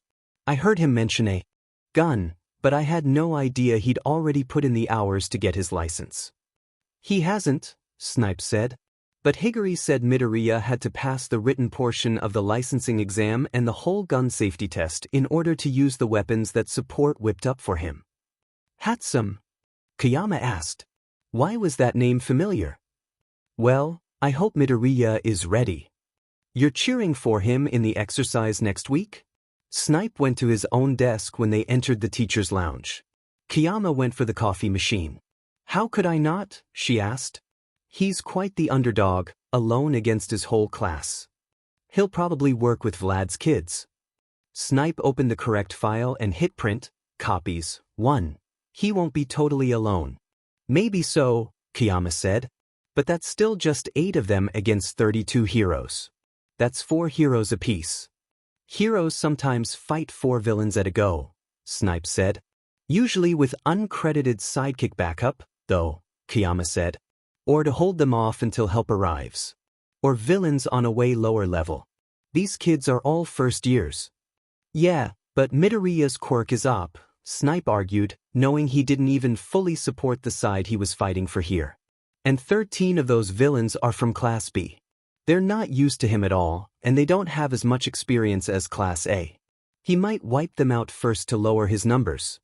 You think he could wipe out all 13 of them at a go? Kayama asked. Well, Snipe said, I'm not saying he will. Is this about the first year heroics exercise? 13 asked. V raised a coffee mug. Ready to place your bets? I say Midoriya takes out at least 8 of the heroes, Snipe said. Is that all? Kayama asked. Then what's your bet? 13 goaded. I bet. Kayama paused a moment to think. I bet 3 of the heroes pee their pants because of something Midoriya does. What? Why? Snipe asked. Call it a hunch, Kayama said. I get the feeling Midoriya is going to be very scary for the duration of the exercise. It's Midoriya, Snipe said. How scary could he be? What other bets have been made? Kayama asked. 13 held up V's phone, the empty coffee mug prop now abandoned. My Jima bet Midoriya causes at least one explosion no one else sees coming, and that he shoots at least 10 heroes, lethal shots or otherwise. Yamada bet Midoriya either directly or through assists eliminates half the heroes, and bet on the exercise lasting over 3 days. Ectoplasm bet Kamakiri and Bakugo have a massive falling out sometime by the end of the second day, and that it takes Azui, Kaibara, Kirishima, and Kodai working together to calm them down and rekindle positive relations. Vlad bet Kendo issues a challenge to the heroes before they get settled in their agency building, and that Tokage is more violent than necessary. Shizenji bet that All Might coughs blood no fewer than 11 times during Midoriya's first confrontation with the heroes, and that at least 9 of the heroes will need medical attention when they are eliminated. Ishiyama bet won'tless destruction on a mass scale, and that Shota and Hananuki will be responsible for less than half. Yagi bet that Midoriya Shounen will do marvelous, which isn't really a bet, and that the heroes will have to work hard for their win, which is also not really a bet. He still hasn't really got a hang of betting yet. Well, Kayama said, those are some interesting bets. A lot of them have to do with Midoriya, I notice. Oh, 13 said. That's not even the best one yet. Do tell, Kayama said. Aizawa's bet, 13 said. He placed a double bet that Midoriya will have the most interesting villain persona ever involved in this exercise, and that the villains will win. What? Kayama said. Shoyuta actually bet on Midoriya winning? Well, technically he said the villain team, not Midoriya specifically. It could be Kendo's team that wins, and it would still count, 13 said. But yes, I think he's betting on Midoriya. Everyone is, almost, but not as much as Aizawa is. But the villains have never won, Snipe said. Not as long as the exercise has been in use. But Aizawa placed a double bet, 13 said. No one's done that since Yamada double bet on Aizawa expelling most of his class last year and they were all gone before the 3rd day. Didn't Vlad double bet his kids would dominate the sports festival this year? Snipe asked. Yeah, but Vlad makes a lot of bets that aren't likely, V said. His bets for the exercise look pretty good, though. High odds. Most people are making bets with high odds this time. Except for Aizawa. And Hisashi, Kayama added. And him, 13 said. Still, nothing's as out there as Aizawa's bet. He is more attached to his class than most, Snipe said. Than most teachers are, or than he is to most of his classes? Kayama asked. Yes, Snipe said. Oh, my print job's done. See you, cowboy, Kayama said. Howdy. 13 didn't have a face, but he could hear V's grin. He rolled his eyes at them as he left, trusting that they would understand the unseen gesture the same way he'd understood 13's teasing smile. When he returned to the range, things were quiet, calm, ordinary. Students were reading the material and disassembling and reassembling the firearms he had out for them to practice with. Jizoji was leaning over a technical diagram spread out on someone else's desk. Midoriya was sitting on a table in the back, next to the silver case, warning, Hatsum Industries, spinning a pen between his fingers. He kept messing up and dropping the pen, but he would catch it with his quirk, the tentacles part. before it could fall. Snipe called Midoriya to the test room, the classroom-like area attached to the study and workspace. "Here's the test," Snipe said. "You have 2 hours to write it, and you have to stay in here for at least an hour and a half after you begin the test, or it will be an invalid attempt. If you fail, it will be a minimum of 6 months before you can rewrite the test, or 30 additional hours spent shooting, whichever takes longer. You need at least 95% to pass. And since you haven't actually filled the hours required yet, you won't be getting your firearms license after this test no matter how you do on it." "Thanks." And Midoriya was genuinely thankful to be given a test there was no way he was actually ready for. Of course he was. While Midoriya was writing the test, Snipe quickly checked with all of the students in the room, then opened the silver case, warning, Hatsum Industries, to see what kind of weapons support had whipped up for Midoriya's exercise. Oh, that's why the name Hatsum was familiar. That was the name of the first-year support student Higuri had brought to the range after school on the 4th day of classes. The one who already had her license. The one who had brought the most dangerous proto-firearms to test, and it hadn't even been a month since school started. The one Snipe had banished from the range after her 3rd day there. And that was the student who had designed the weapons in this case. It was clear that she was a genius. Brilliant even. Snipe wouldn't mind having a few Hatsum weapons, if this is what they were like once they'd been refined enough for Higuri to approve them, even if pre-approval weapons were to be feared and avoided. Snipe approved the weapons, and he couldn't wait to see Midoriya use them in the exercise. Provided he passed the test. An hour and a half after Snipe left Midoriya with the test, he returned to the test room to check on his progress. Midoriya was floating upside down in the middle of the room, spinning a pen between his fingers. He was messing up less now than he had been earlier. Snipe cleared his throat. "Oh, Snipe-sensei." Midoriya turned right way up and lowered to be standing on the floor. "I finished the test. But I realized I wasn't sure what time it was when I started and I didn't want to leave early and mess it up and make it not valid, so I just kinda hung out here." "That's fine," Snipe said. "If you're sure you're done with the test, I'll take it and grade it." "Okay," Midoriya said. "Thank you." "Why don't you go pester Jizoji about those schematics he was looking over earlier?" Snipe suggested. "Don't open the case." "Okay." Midoriya basically bounded out of the test room to find Jizoji and ask about the schematics that Snipe knew Midoriya had been wondering about since Jizoji brought them to the club meeting 2 days ago. Snipe was similarly curious. And Snipe settled in to grade Midoriya's test. He shouldn't have been surprised to find that Midoriya passed the test with flying colors, 99.95%. Not when it was Midoriya. Shoyuda had approved Midoriya's somewhat vague request to go off campus to get supplies, knowing full well he would be surprised by some of the things Midoriya chose to buy. He was not expecting the first 40 minutes of the shopping trip to be spent stalking Kirishima and Bakugo through the grocery store. Nor was he expecting the stalking portion of the trip to end so suddenly after Midoriya took a picture of Bakugo holding a carton of milk. "That's all I need at this store, Aizawa-sensei," Midoriya said. "All you got was a picture of Bakugo," Shoyuda said. "How does that help you prepare for the exercise?" "Oh," Midoriya said. "My agent bribed an art student to do a photo shoot with the conditions that they also help me with some videos for the exercise and I get him a picture of Kaken smiling before the end of the night." "Your agent?" Shoyuda asked. Heroic students didn't have agents, especially not first years. So what was Midoriya talking about? "Oh," Midoriya said. "Iwai Sakami. She's in the management program. She told me to call her my agent whenever I have to mention her, or my manager, but that technically it couldn't be official until the end of 3rd year." "And you agreed to this," Shoyuda said. "How did you even meet her?" "She approached me after the sports festival," Midoriya said as they left the store.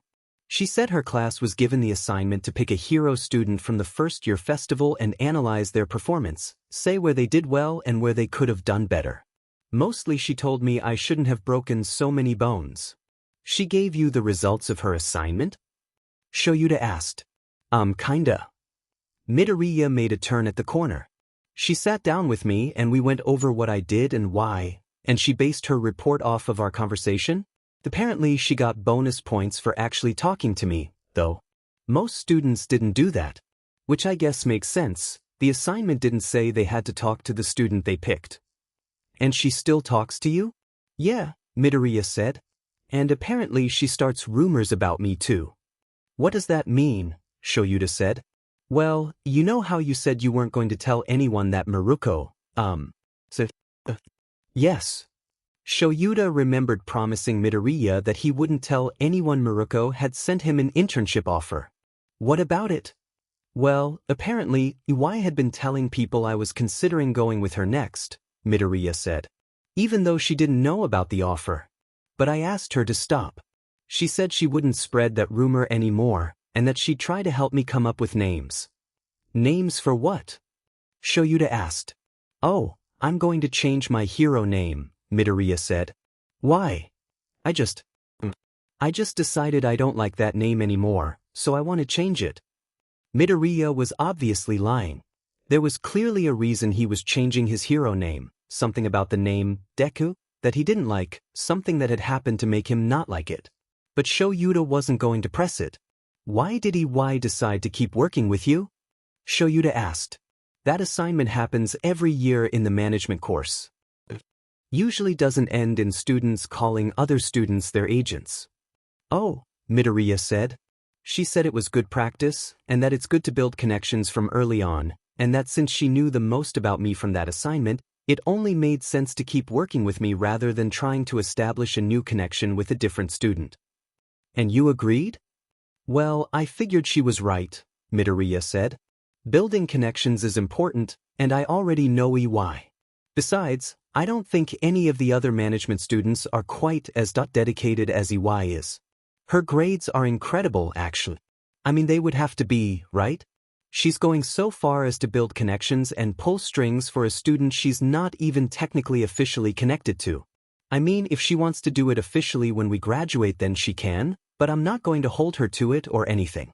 She could probably get in at any agency she wanted, working with some well-known sidekicks. She did part of an apprenticeship at Best Genius Agency. They would probably hire her outright as soon as she graduates. So, the problem child had a manager agent all lined up for when he graduated. Shoyuta tried not to be surprised. It was Midoriya after all. The kid made friends easier than Hisashi did.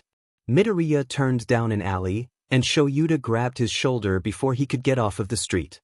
Midoriya, Shoyuta said. Where are you going? Midoriya pointed down the alley. To the 24/7 shop on. Why are you going down an alley? Shoyuta asked. Because that's the quickest way there? Midoriya said. You are 50% more likely to be attacked on back roads and alleys, Shoyuta said. Do you habitually take alleys when you're off campus? Yeah, Midoriya said. Why? Have you considered that the reason you get attacked so often might be because you have no regard for your personal safety? Shoyuta asked. No, Midoriya said. Shoyuta sighed. Stick to main roads, problem child. No alleys. If they normally save you that much time, we'll just stay out later. Okay. Midoriya stepped back onto the sidewalk. It wasn't even 5 minutes later that Midoriya started walking slower, dropping back, almost hiding behind Shoyuta. Shoyuta stopped walking to ask Midoriya what was going on. Midoriya ran into Shuta's back. Sorry, Oh look! A shout from someone altogether too close to be shouting. A trio of high school students walking the opposite way on the sidewalk was approaching. It's little Deku. Midoriya stiffened where he stood, but he didn't step away from Shoyuta. Ah, is the little Deku scared? The tallest of the students asked. Is he hiding? Shoyuta had just about enough of this. The third student stepped closer and raised his hand. Shoyuta prepared to interfere. He's so scared he's hiding behind a hobo, like some random guy off the streets going to protect a quirkless deck. Midoriya caught the kid's hand before Shoyuta. Aizawa-sensei is the best, he said. The three of you weren't even brave enough to apply to UA. Everyone there is incredible. Shoyuta didn't like that the three kids looked surprised Midoriya was standing up to them. He didn't like that Midoriya jumped in to defend Shoyuta but not himself. Ha! The boy pulled his arm away. The quirkless freak is still playing make-believe. You this, UA that. As if a Deku like you could make it into UA. Shoyuta was beginning to understand why Midoriya was looking into changing his hero name. It wasn't a name when these kids said it. It was a label, yes, but when they said it, it meant what the word Deku usually meant. They weren't calling him a hero, they were calling him a worthless person. It didn't even sound this bad when Bakugo said it. How did these kids know Midoriya? I'm not. Shut up. The lead student pointed at Midoriya, interrupting him. A Deku like you doesn't deserve to speak. That was quite enough. Shoyuta used his capture weapon to catch and restrain all three of the students. You are all under arrest for suspicion of collusion with the League of Villains. What? Let go of us, you freak. Who the HL do you think you are? Shoyuta adjusted his scarf to cover their mouths as well. Aizawa-sensei, Midoriya said. They're not with the League of Villains. I grew up with them, they're not villains. Toga is nicer to you than these three were, Shoyuta said. And Toga stabs you. But she's mentally unstable because she's an obligate herbivore who doesn't have access to regular blood supplies, Midoriya said. She's not a good standard for, well, anything. Bakugo is nicer to you, and he's your rival, Shoyuta said. Kaken isn't my rival, Midoriya said. He's my childhood friend. Like these guys? Exactly. Midoriya didn't even seem to notice it had been a trick question. So you can let these guys go. They didn't do anything wrong.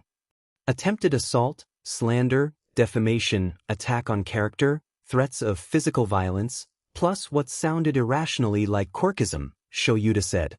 What? Midoriya asked. But, unless you can give me an incredibly good reason to let them go, I'll be turning them over to Detective Tsukachi, Shoyuta said. And good explanation or not, this incident is going on their record. Oh, Midoriya said. Yes. Shoyuta was waiting for whatever ridiculous reason Midoriya would come up with. There's an art shop by the police station I've been meaning to visit. Shoyuta smirked. Good for you, problem child. And if Shudid had any lingering doubts about arresting three of Midoriya's middle school acquaintances, they melted away under the beaming smile the problem child gave him. Katsuki opened his door to find the nerd standing there. What the F do you want? He asked. Hey Kaken, the nerd said. Do you want to play battleships? What the F? Katsuki said. The nerd in front of him didn't disappear or say he was joking. What the F? They had made that code up when they were kids. It was a dumb code, really simple. Asking to play battleships meant they needed to talk where no one was listening. They hadn't used the code in years.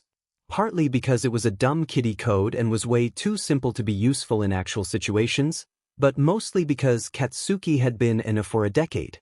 Katsuki had ignored it on the rare occasion the nerd had used it, even going so far as to make fun of him for using such a dumb code. And now the nerd was asking to play Battleship. He was asking to speak with him in private. No matter how long Katsuki stood there, staring at the nerd stayed, unflinching, not retracting his request to play Battleship. Finally Katsuki sighed and closed his door. We're playing in your room, he said. The nerd's face lit up. Great! The nerd's room looked less like an all-might shrine than Katsuki was expecting. He hoped, and doubted, that it was because the nerd had realized it was dumb to practically worship a hero he saw literally every day. Especially one who was retired due to injuries. Not that All Might wasn't still the best hero. It would be a cold day in hell before Katsuki acknowledged Endeavor as anything other than an example of what not to be. Katsuki sat on the nerd's bed.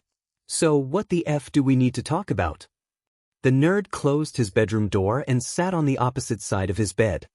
He brought his hands up and signed, the exercise. And we can't do that out loud? Katsuki asked. The nerd shook his head. Katsuki groaned, rolling his eyes up to the ceiling. Oh, there was that poster. It had been on the nerd's wall in their apartment. Fine, he said, then brought his hands up to sign. What the F do we need to discuss about the exercise?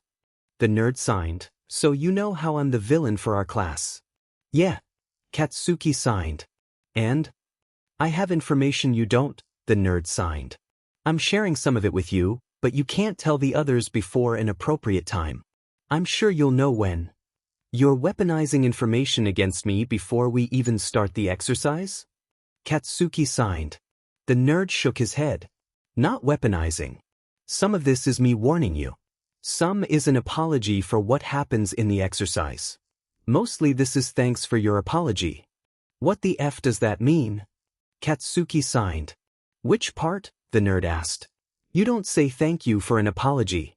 Katsuki signed.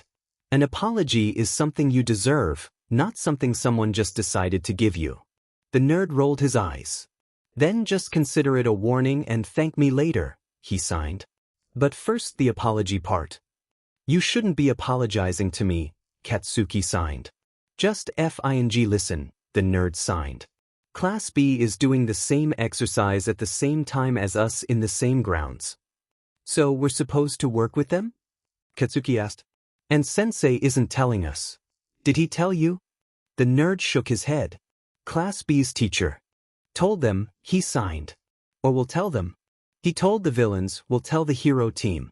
Tsu will probably agree to work with Kamakiri. He's got something of a temper. People are betting that the two of you will butt heads on several issues. Like I would even have a chance to interface with the leader of the other hero agency, Katsuki signed. If he could throw the nerd off, good. Frogface is your friend, not mine. The nerd rolled his eyes. Tsu is smart. She'll have 3 or 4 commanders or lieutenants, or whatever you're called. It'll be you, Yamamo, Shoji, and Uraraka if it's 4. It's probably 4. You'll interact with him. He's like 190 centimeters. Uraraka's only 156, and he doesn't know to respect her, so he'll blow right past her. Actually, maybe watch out for them fighting. Shoji isn't big on talking over people. Yamamo is still building her confidence, even if she has improved since Kamino. He'll listen to Tsu because she's bada enough to make him, but the other 3 won't. Not that they couldn't, just they won't. Tsu will see that, so she'll take you along to back her up.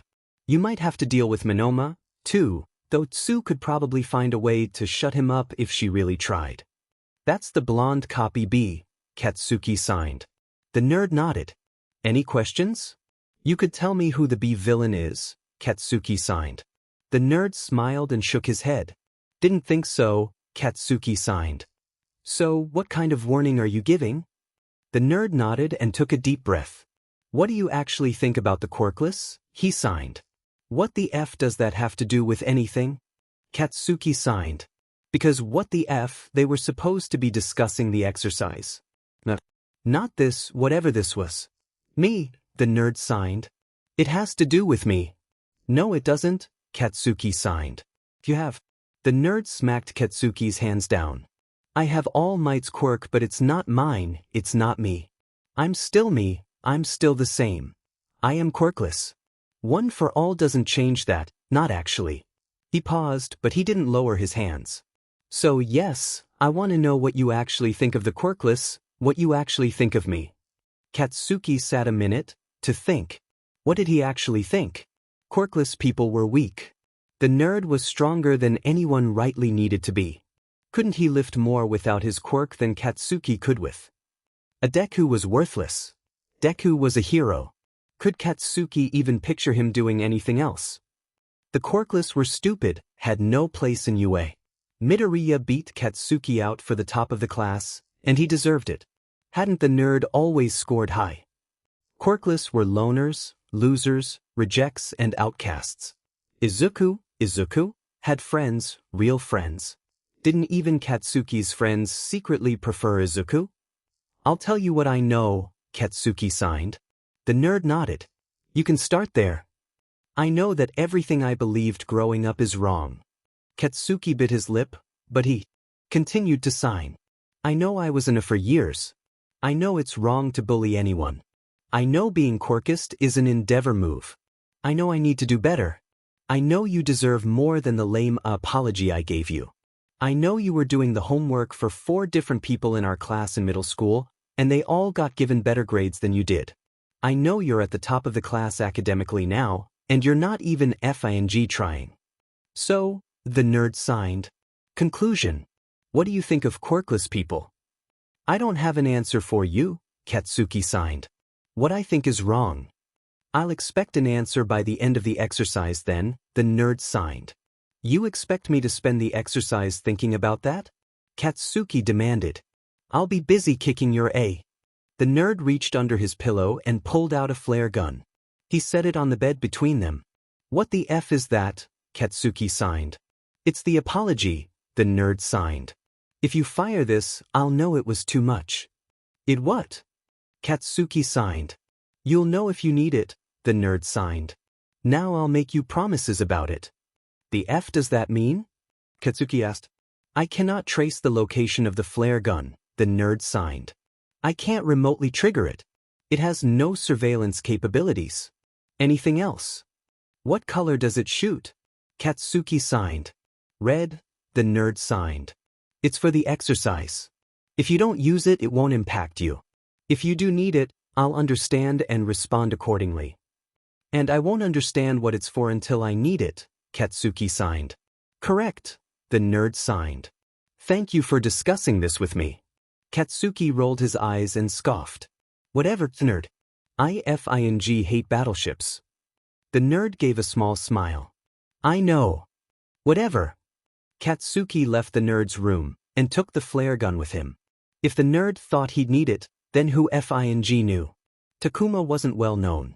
Not as a hero, XE did a lot of volunteer work, and not as a teacher, XE mostly led clubs after school and did so in civilian clothes. Their students called Zem Ohashi-sensei, and XE worked behind the scenes when XE did hero work. No one knew Zem, no one recognized Zem, XE didn't have fans or merch. That was fine, that was how XE liked it. Sei wasn't an underground hero, but XE wasn't a spotlight hero either, and XE didn't do what a support hero did. Sei was a hero though, and XE helped people. That was all that had really mattered to Zer, all XE had ever wanted to do. Sei didn't need fans, XE didn't need fame. Sei just needed to see that Zer actions were making a difference, that XE was helping people. And XE was. Zer food made people happy, whether they ate it in relief tents after a natural disaster, in shelters seeking safety from the streets, in their own homes after learning how to cook, or in Zer cafeteria. Sei got to see people smile, and that was all the payment XE really needed. Of course, Nizu made sure XE had more than enough money to support Zerself and Zer hobbies. And if Zer hobbies involved donating to and volunteering at various shelters across the city, that was between Zem and the shelter treasures. Which wasn't to say Takuma wasn't thrilled when one of the first years actually recognized Zem by name on the first day of school. And who could blame Zem? The student had fanboyed over plain white rice because it had been prepared by the cooking hero, Lunch Rush. And then Takuma had been asked for Zer autograph. Suffice it to say, Takuma had a favorite student. And when Zer favorite student needed help, Takuma was more than happy to give it to him. Sometimes that help was access to a photocopier to make copies of his notes or assignments for other students, which was rather selfless of him.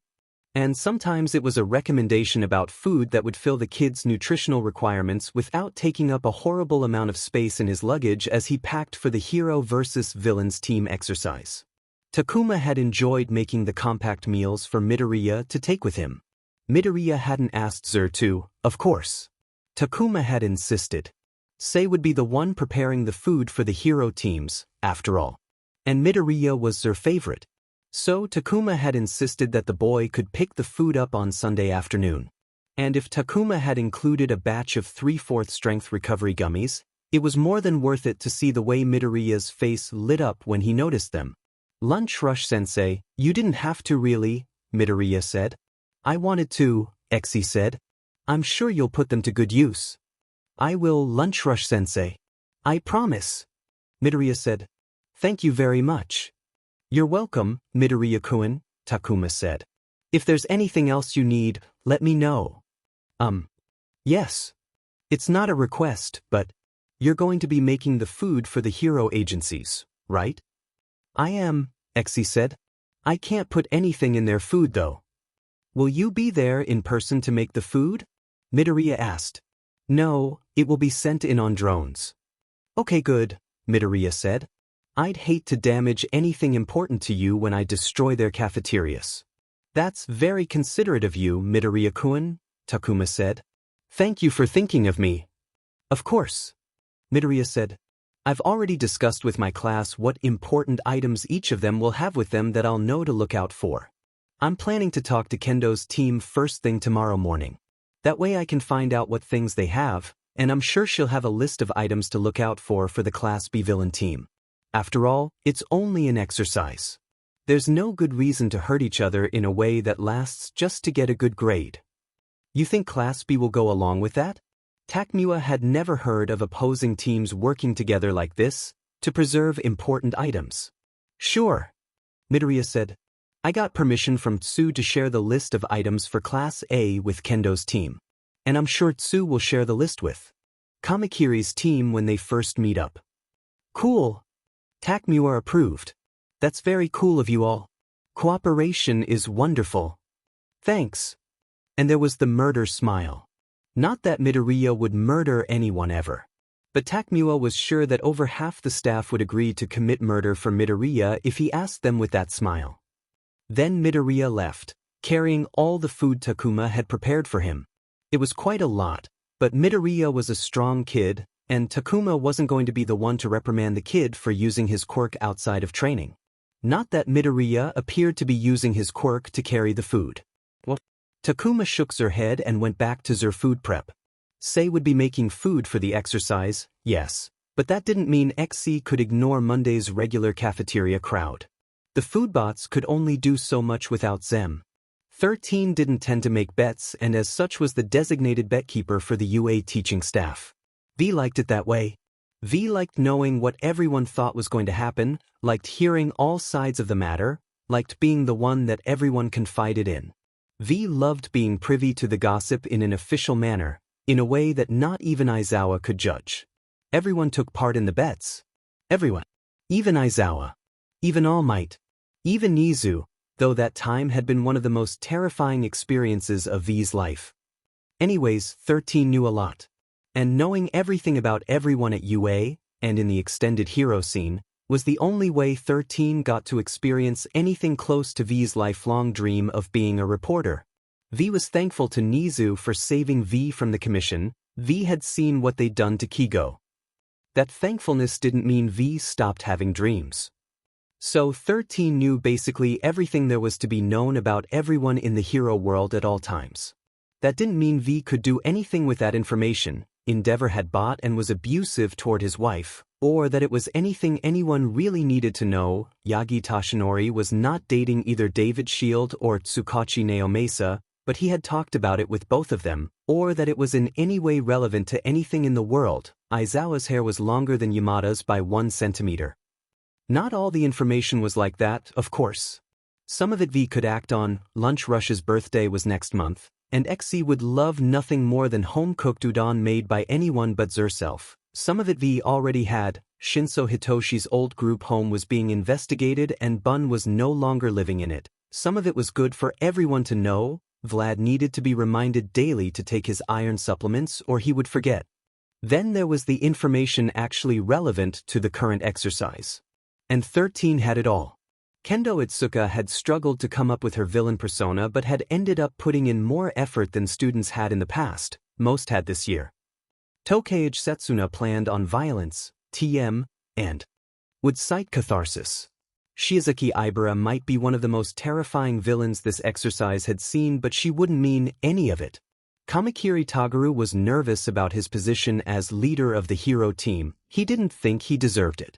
Everyone in Class A had voted for the same person as their most heroic classmate, except for the classmate in question. Azui Tsu was confident she could lead her team and work with Kamakiri's team, but wasn't expecting a full victory, and wasn't it a shame a first year was able to be so realistic. Yaoyorozu Yamamo's confidence would take a hit when they dealt with Kamakiri, but by the end of the second day, because it would last that long, it would recover and even begin to grow. Sir Night Eye had sent one of his sidekicks, Bubble Girl, Awata Karakoko, to watch the exercise and Nizu had agreed. Koda Koji had been voted most valuable teammate by Class A, minus Midoriya, during a movie night where it was revealed Koda had been the one to determine which training ground would be used for the exercise. Aizawa hadn't seen fit to tell his students where to show up. All of that information was excellent and all, but really, 13 knew who V would be paying the most attention to. Midoriya was the one to watch. Midoriya Izuku, subject of over half the bets placed on this year's exercise, only student from his class assigned villain, and an overachiever by far. 13 didn't know what to expect specifically, but V knew enough to have some ideas. V had seen Mijima's blueprint binder detailing the gear Midoriya was taking in with him, and the costume he would be wearing. V knew that since Mijima had approved everything, Midoriya had been seen in the art department with Mimi, a third-year art student whose quirk let them know how to change someone's appearance presentation to alter how they would be perceived, and if 13 was a little bit jealous that Mimi would never be able to use his quirk on V because V didn't have a physical body for them to touch, that was totally understandable. 13 knew that the special flare gun Midoriya had requested wasn't the kind of thing given to an ally. V knew that Aizawa had requested a quirk suppression bracelet 4.5 days before the exercise began for school-related reasons. V knew Midoriya was planning on being scary during the exercise, likely in a feral kind of way that would surprise them all, and please several of them. Nizu and Aizawa were feral and appreciated the trait in others, and 13 had never really been one for the rules. V knew Midoriya was set up to work with the Class B villain team, but was also set up to work solo. And V knew that Lunch Rush had given Midoriya enough food for 8 people for 2 days, or enough for 7 people for 1 day and 1 person for 9 days, or 5 days if you took into consideration how much more Midoriya ate than his peers routinely did. 13 knew Midoriya had a weapons designer whose gun Snipe was interested in and whom Mijima considered a prodigious threat to his sanity and physical well-being. V knew Midoriya had 80% accuracy when using firearms on stationary or slowly moving targets and 60% on moderately fast-moving targets, according to an unnamed third-year support student working on earning their firearms license, probably Jisoji. V knew Lunch Rush knew the recipe for Recovery Girl's energy gummies and considered Midoriya their favorite student ever. V knew Iwai Sakami, a first-year management student with inordinately good luck, considered herself Midoriya's official agent and manager and behaved accordingly when working to pull strings on his behalf.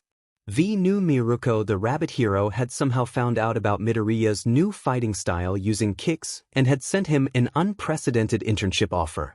More than all that, 13 knew that Aizawa had made a bet. He had made 2 bets. He had made 2 double-stakes bets. Aizawa didn't make double-stakes bets. He said it was illogical, something about making a show out of something already meant as a performance, something about the frivolity of using student actions to place your responsibilities on one's coworkers instead of taking them on oneself. Aizawa wasn't wrong when he placed bets. He just wasn't. Maybe because he understood how bets worked, how gambling was meant to work, but probably because he only placed bets when he was sure. He didn't place double bets because that was risking resources. Because even if you were sure, nothing was ever sure, so there was no way for anything to be certain enough ahead of time to bother with double-stakes bets. And yet Aizawa had placed 2 double-stakes bets, that Midoriya would have the most interesting villain persona this exercise had ever seen, including Aizawa's own from when he had been a student, and that the villain team was going to win. The villain team never won. Not even Aizawa's year on the villain team had they won. They had come close, they had come close, but Yamada had kissed Aizawa, for the first time, and completely distracted him, and the hero team had won. If someone could kiss Midoriya and it flustered him enough to distract him from the exercise, 13 would be very surprised. V just wasn't expecting it to happen. And with that option out, V just didn't see any way of stopping the kid once he got started. So, recap of things 13 was aware of new as it pertained to the exercise. The villain team was going to win the exercise. This had never been done before, though it had been close once, when Aizawa had been on the villain team. Aizawa blamed Yamada for this loss, and Yamada smugly accepted full responsibility. Namuri teased them about it every time the exercise took place. It was the only time 13 had ever seen Aizawa blush. 2. There were a total of 8 villains, 7 from Class B and Midoriya from Class A. Aizawa was unlikely to bet on Class B, and Class A did have something of an advantage when it came to combat experience, as much as Vlad tried to deny it. Midoriya had brought in enough food for all the villains for 2 days, the average length the exercise lasted. Midoriya was the type to plan for success and, perceived, failure, so it was unlikely he only packed for 2 days. See, Midoriya was going to use the Class B villain team to further his own agenda, and then betray them, leaving Midoriya as the only remaining victorious villain. Midoriya was going to defeat all of his classmates and all of Class B as well, minus whoever took each other out before he got involved. He was going to win the exercise on his own, and for the very first time the villains had ever won. That had to be some kind of record. 3. Midoriya had the most interesting villain persona ever developed for this exercise. The quirk suppression bracelet Aizawa had acquired was most definitely related. B. Ergo, Midoriya would be playing a quirkless villain for this exercise. 4. Conclusion. Midoriya was going to win the exercise. By himself. Quirkless. As the first time the villain team had ever won. So yeah, 13 was watching Midoriya. Who would anyone else possibly choose to watch? Knowing what V did, it was the only logical choice. Sekijiro arrived at the gate to ground Ada at 11:45, expecting to have several hours before the first students showed up to enter the fake city. Instead, he was greeted by the sight of Aizawa, leaning against the wall of the training ground, not in his sleeping bag, talking to Midoriya, who was carrying altogether too many things. "What time did you tell your students to show up?" Sekijiro asked. Midoriya looked up at Sekijiro. Why would he have to tell us what time to show up? What? Sekijiro wasn't even going to pretend to understand Class A's problem child. "I told them when I explained the exercise that it would begin Monday," Aizawa said. "So, most of them will arrive at 8 o'clock. Sekijiro said. "Oh, for sure not," Midoriya said. "I'd be surprised if they weren't all here by 4. I came early so I wouldn't miss anyone. The gates open in 13 minutes, so Tsu will be here in probably 8. I'm not sure who all she'll drag with her though. Most everyone will be here before 2. And Kendo-chan said she would text me when they were leaving their dorm, so I'll know when to meet them." "What time did you tell your students to arrive?" Aizawa asked, an eyebrow raised. 6 for the villain team, 8 for the heroes, and that the gate closes at noon, Sekijiro said.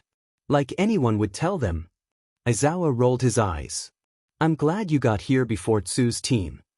Midoriya walked over and set all of his things down against the wall beside Sekijiro. "That makes it so much easier to not lie to my friends." He went back to his spot by Aizawa. "What?" "Aizawa-sensei, you have the bracelet, right?" Midoriya asked. "Yes," Aizawa said. "I'll give it to you at midnight." "Awesome, thanks." Sekijiro wasn't going to deal with that. He wouldn't let whatever madness Aizawa was plotting get to him, even if he had dragged his students into it. That being said, Midoriya was right.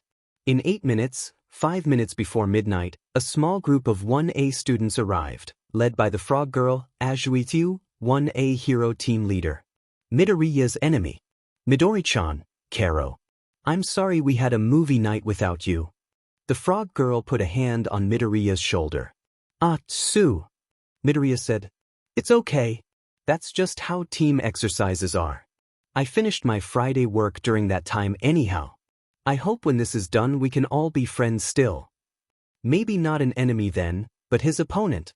Surely this friendly behavior wouldn't last as midnight approached.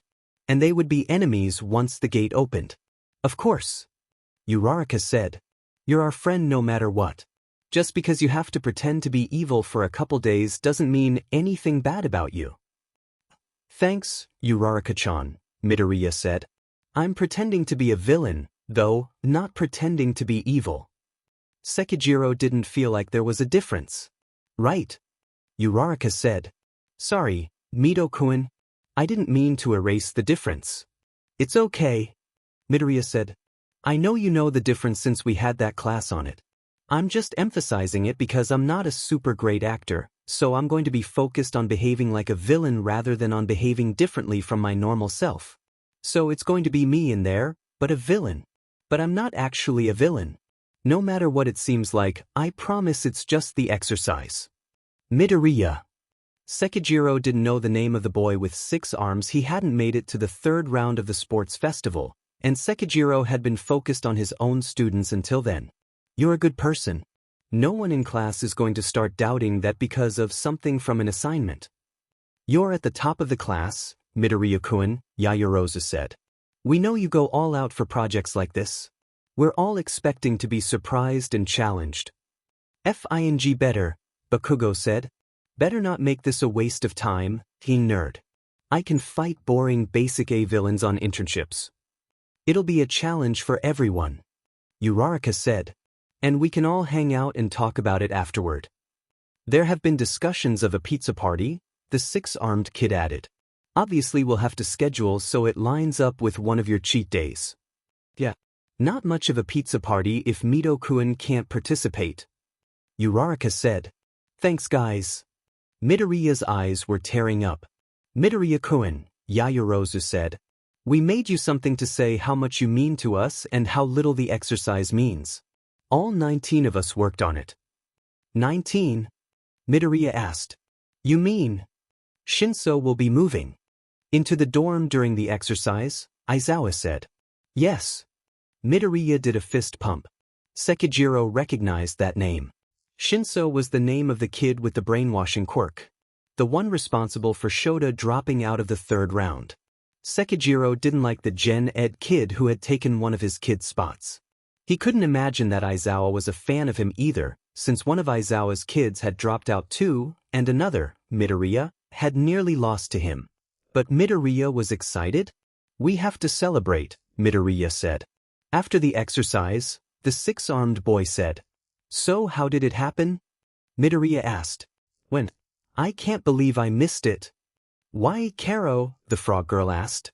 I was planning to punt him into the sun, Midoriya said. It was during the movie night, Yaoyorozu said. Bakugo exploded him before the rest of us could have a proper response. I got FING detention, Bakugo said. Only because my Neta was in critical condition, Aizawa said. I have no other complaints. Deserved it, Bakugo said. Yes, but now he has to stay on campus until Wednesday to recover, Aizawa said. Instead of kicking him out right away. Yamamo-chan. Uraraka said, elbowing Yaoyorozu. Give him the present. Right. Yaoyorozu pulled an item out of her pocket and held it out to Midoriya. Midoriya gasped. Aizawa leaned forward and said, May I remind you that the exercise doesn't begin until you enter the training ground and that you may not place trackers on your opponents until then. I'm not going to track this, Yaoyorozu said. But she's already got 3 other trackers on me that I know she's not going to use for the exercise. Midoriya said. The 2 students who had spoken at the same time looked at each other. I didn't know you knew about. I understand the concern about. Once again they spoke at the same time. Aizawa sighed. Yamamo, was her name not Yaoyorozu? You have 3 trackers already on Midoriya? She hung her head. Yes. Why? Sensei, the frog girl said. After we moved into the dorms, we agreed as a class to let Momo-chan give us all trackers. You what? The creation girl asked, since no one was going to confirm her name. We all agreed that we wouldn't mention it when you gave us trackers, Uraraka said. Creation girl hid her face in her hands. No one was supposed to notice. We all appreciate it, Midoriya said. Your tracker is the reason they found Kaken and Ragdoll. We all know it just means you care about us. Most of us don't even have long enough hair for a ponytail, but everyone took one of the elastics. The 6-armed boy held up one of his hands. A ponytail holder was on his wrist. 3 of the other students likewise raised a hand to show the bands around their wrists. Kaken had one too, Midoriya said. But it got soaked in sweat and exploded. Shut the F up, Bakugo said. Yamamo, Aizawa said. Is there a chance your classmates saw fit to share these somewhat distinctive hair elastics too? Some of your teachers. Yes, Sensei, Creation Girl said. I'm sure no one meant anything by it, I just. And you have a receiver for these trackers? Aizawa asked. She looked down, then reached and pulled one from under her shirt. Here you are, Sensei. Midoriya. Aizawa took the receiver. How long are you planning on standing here? Until the whole class arrives. Midoriya said, I don't have to wait for Kendo's team because we developed a code this past week and we've been. Here's the bracelet, and here's the list of things you need to tell everybody before they go through the gate. Aizawa handed Midoriya an envelope. Ken can handle his own hero team. Yaoyorozu, so that was her name, show me how to select which feed to focus on. Hi, Sensei, Yaoyorozu said. On this page it will cycle through each feed it's receiving and you can choose to lock or delete. It requires confirmation to delete or to unlock a signal. Proceed with the exercise as before. Aizawa ran away from them, toward the teacher dorms. Midoriya broke the stunned silence after Aizawa had disappeared.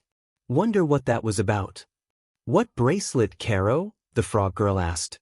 Oh, I'll be wearing a specific bracelet while I'm acting as a villain for the exercise. And this way no one can take any videos or pictures out of context to ruin my image. My class isn't using those, Sekijiro said. Yes, but I'm anticipating being very scary, Midoriya said. It was deemed necessary for my villain persona. Terrifying. What kind of motivation had he come up with? And speaking of which, I can't believe Aizawa would leave the villain in charge of his class entering the city. Midokuen is very responsible, Uraraka said.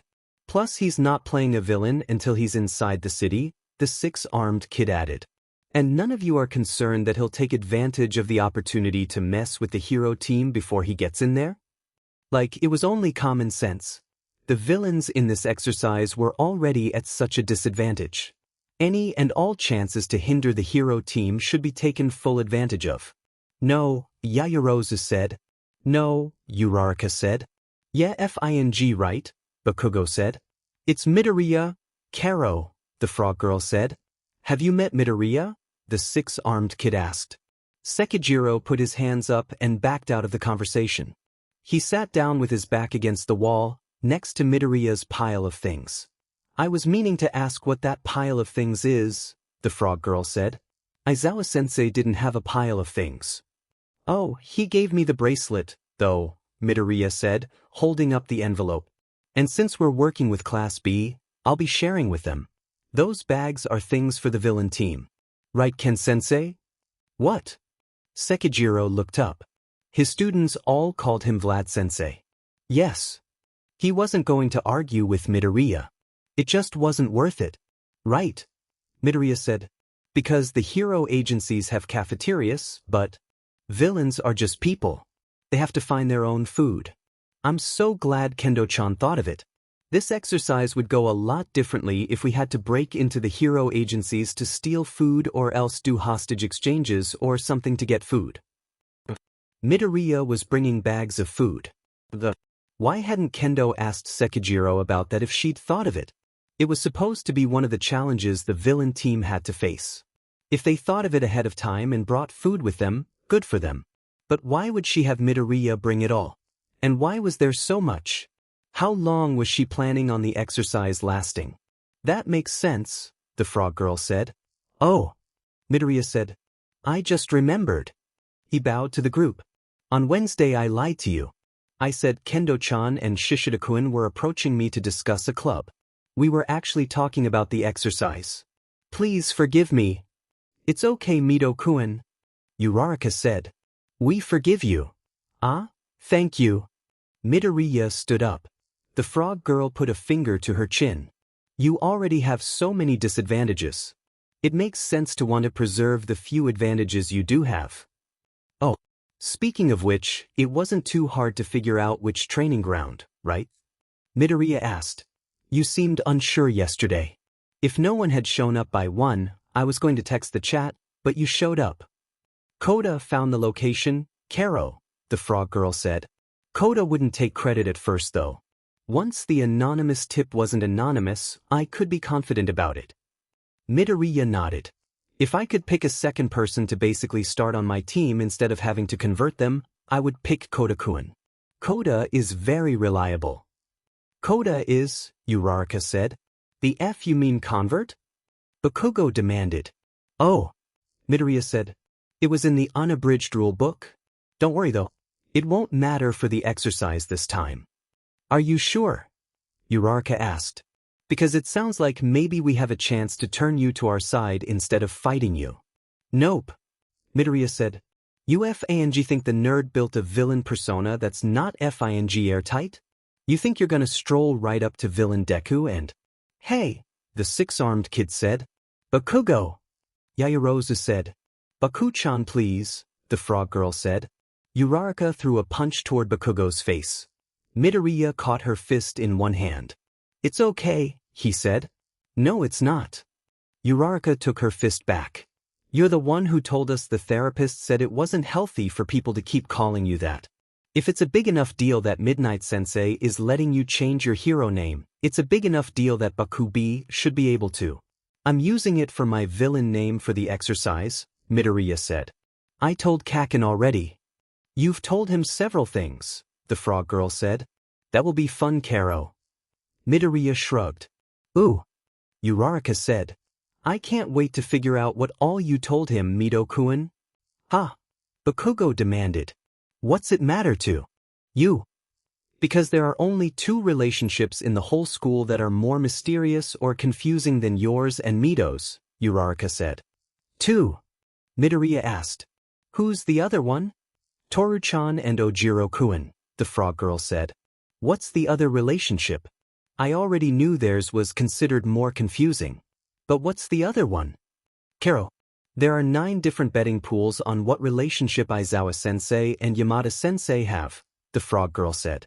Sekijiro snorted. They're married, Midoriya said. What? Yaoyorozu said. I mean, I don't see how their relationship is considered confusing, Midoriya said. I don't think very many people bet on that one, Karo, the frog girl said. Because it's totally unexpected. Uraraka said. When did they get married? How long have they been together? You bet on one-sided friendship, didn't you? Midoriya said. Yes. Uraraka said. Not that I don't think Aizawa-sensei appreciates Yamada-sensei's friendship, but it's totally a case of an extrovert adopting an introvert against their will. And he just looks so put upon any time Yamada-sensei shows up. Midoriya nodded. They've been married for 8 years, I think. You don't know?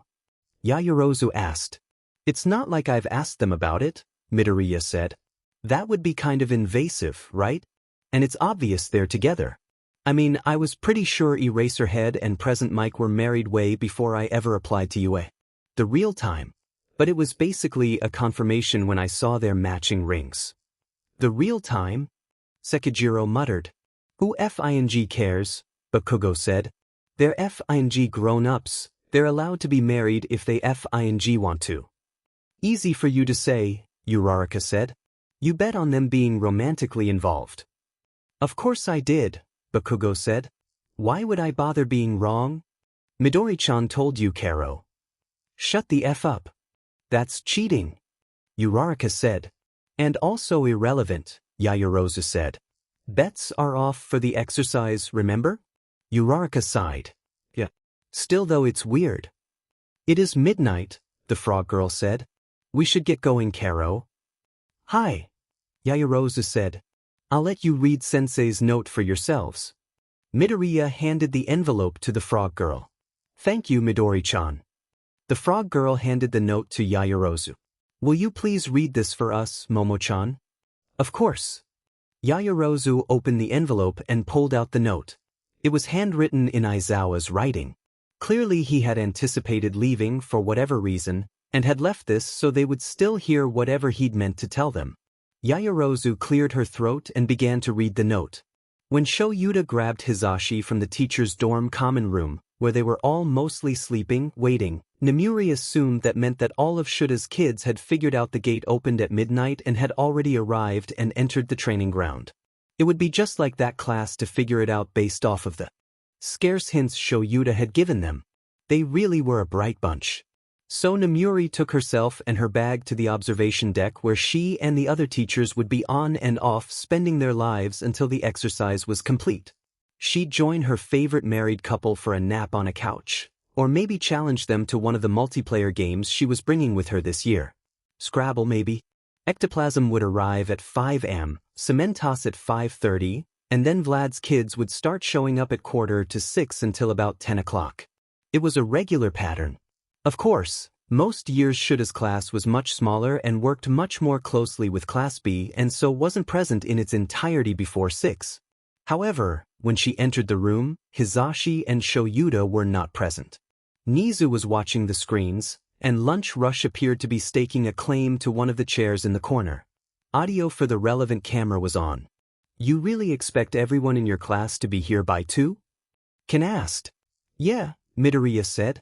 "Approximately. Approximately everyone or approximately 2? Ken asked. "Yes." And there was Midoriya's smile. Nemuri didn't know anyone who wouldn't kill someone for that smile. Except maybe Ken, if his current face was anything to go by. So when did the green bean arrive? Nemuri dropped into an armchair beside the couch she knew Shoyuta and Yamada would take, that they always took. She set her bag at her feet. 11. Nizu said. He and Izuku walked over together from the dorms. "No way," Nemuri said. "Really? I didn't know anyone other than Aizawa could nap standing up," Lunch Rush said. "I still haven't figured out how he does it. But apparently Midoriya learned." "At least they're learning something from him," Nemuri said, "rather than just being terrified of him." "True," Lunch Rush said. "This 1A class is the first group of students to mention him without fear while in the lunch lines. Makes you wonder about what kind of kids they are," Nemuri said. "You're not suggesting nothing bad," Nemuri said. "I teach those kids and they are all delights. But something doesn't have to be normal to be good. They've seen too much already to be any sort of normal." "True," Lunch Rush said. "Have you both placed your bets for the exercise?" Nizu asked. "You know we have," Midnight said. "Would either of you object to witnessing the sealing of the envelope?" Nemuri put her hand over her heart. "I would be honored." She always waited to arrive until Hisashi and Shoyuta were there. She was never one of the 2 witnesses when Nizu sealed 13's prediction envelope. "No objections from me," Lunch Rush said. Then without further ado, Nizu slid several sheets of paper into a brown legal envelope and sealed it. He passed it over for Lunch Rush to sign across the flap, and Lunch Rush handed it to Nemuri. She took a moment to savor the experience of witnessing the envelope sealing. It wasn't likely to happen again. She didn't plan to deviate from her pattern of following the others over. No reason to get here so early. Nemuri signed her name with a flourish, lengthwise across the opposite side of the flap as Lunch Rush had. And with that, the envelope containing 13's immaculate and often entirely correct like to a scary degree predictions was sealed until the exercise was complete. Midoriya was waiting by the gate of Training Ground Ada when Itsuka and her team arrived at 10-6. The open gate. And Midoriya was waiting just inside. "Oh hey!" Midoriya waved to them. "You made it. That's good. Did the gate open early?" Shishida asked. "HM? No," Midoriya said. "It opened at midnight, right on time." "We were told to be here at 6, Itsuka said. "Yeah, but the gate opened at midnight." Midoriya shrugged. "Most of my class was here within 40 minutes of it opening. So we don't have to worry about running into any of them in any official capacity until noon, and apparently Ken-sensei didn't tell your hero team to show up until 8, so there's 2 hours we can move in without worrying about encountering them at all." "What do you mean in an official capacity?" Ibra asked. "Wait, what time did your teacher tell you to be here?" Boaz asked. Vlad-sensei sighed from his place leaning against the wall. "He didn't," Midoriya said.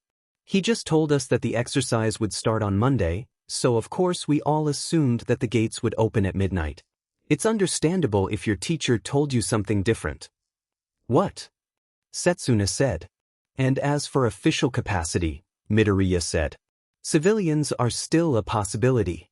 If we run into any of the hero team before they officially come into power in the cityscape at noon, they can still use their licenses, especially if we do something sketchy, and even if we don't they can still see us and follow us and figure out where your hideout is." Itsuka hadn't thought of that.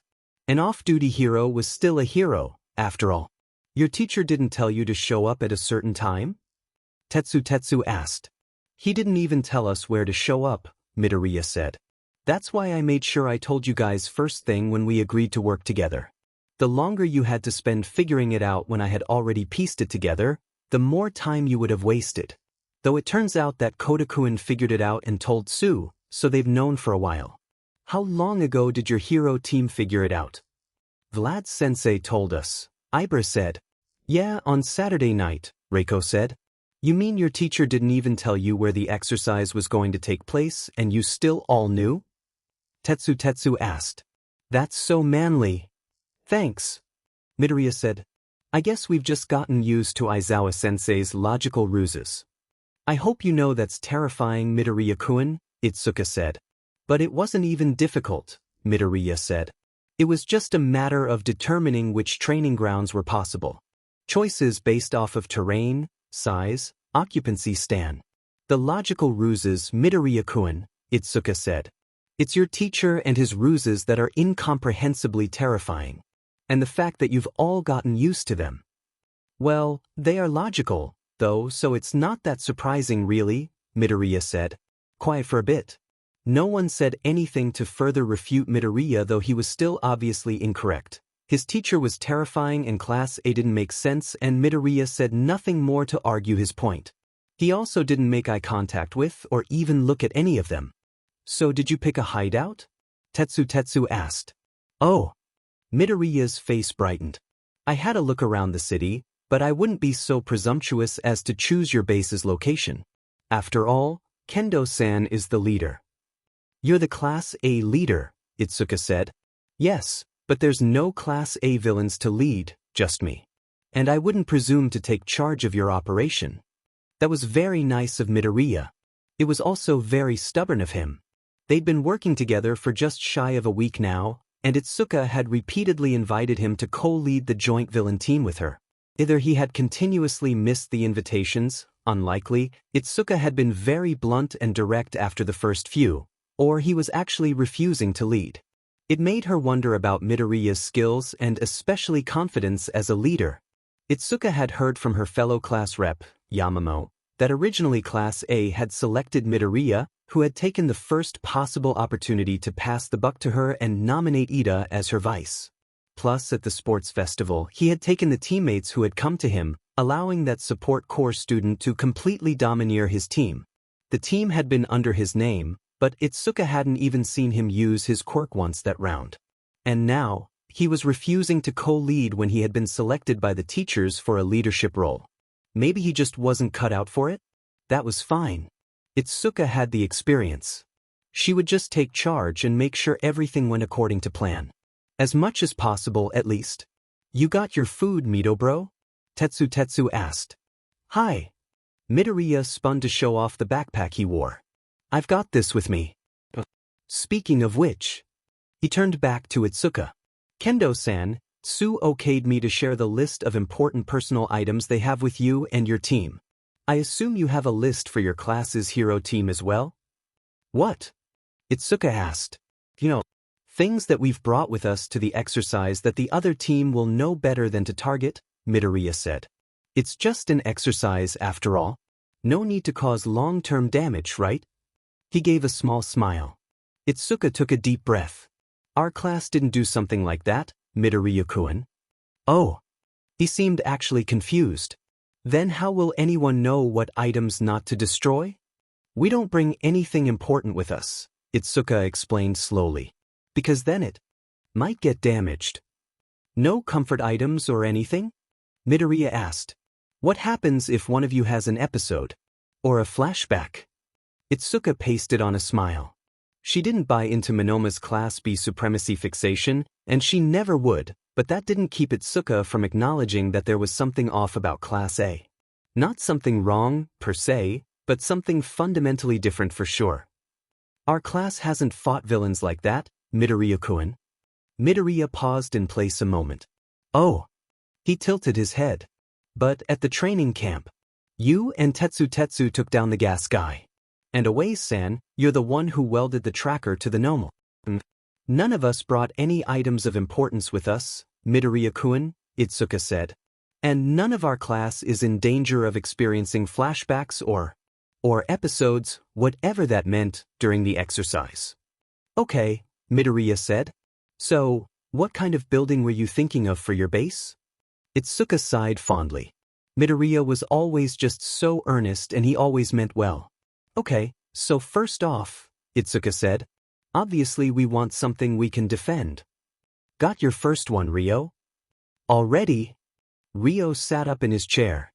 He was present for the duration of the exercise, yes, but generally speaking by this point most classes were experienced enough to not be out by the first evening.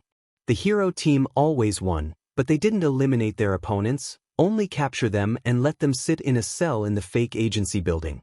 For the villains to have eliminated one of their opponents already. Well, it could have just been a lucky shot. A surprise before anything really got started. Or possibly a heroic sacrifice during a villain blitz play by one of the villain teams. The student who was now dead would certainly tell him how it had happened. He was tired, it was dark, and there was no backup. The manga FR from Class B had been eliminated, probably, and Vines would have taken all of Tsukuyomi's attention to defeat, so Katsuki, Kim, was on his own and down an arm. The guns the nerd had didn't shoot bullets, but his arm was sore enough from the compressed paint. And it was dark. It shouldn't have been dark. There should have been street lights on, lights in buildings, light coming from windows, from the headlights of cars that passed by. There were none. That was good for Tsukuyomi, maybe they'd finish Vines off after all, but bad for Katsuki because he couldn't see. And the FR was here, Katsuki knew he was. Where else would Midoriya be? But he couldn't find him. Hello, Bakugo. Ryo entered the decompression recovery room ectoplasm had brought Bakugo to.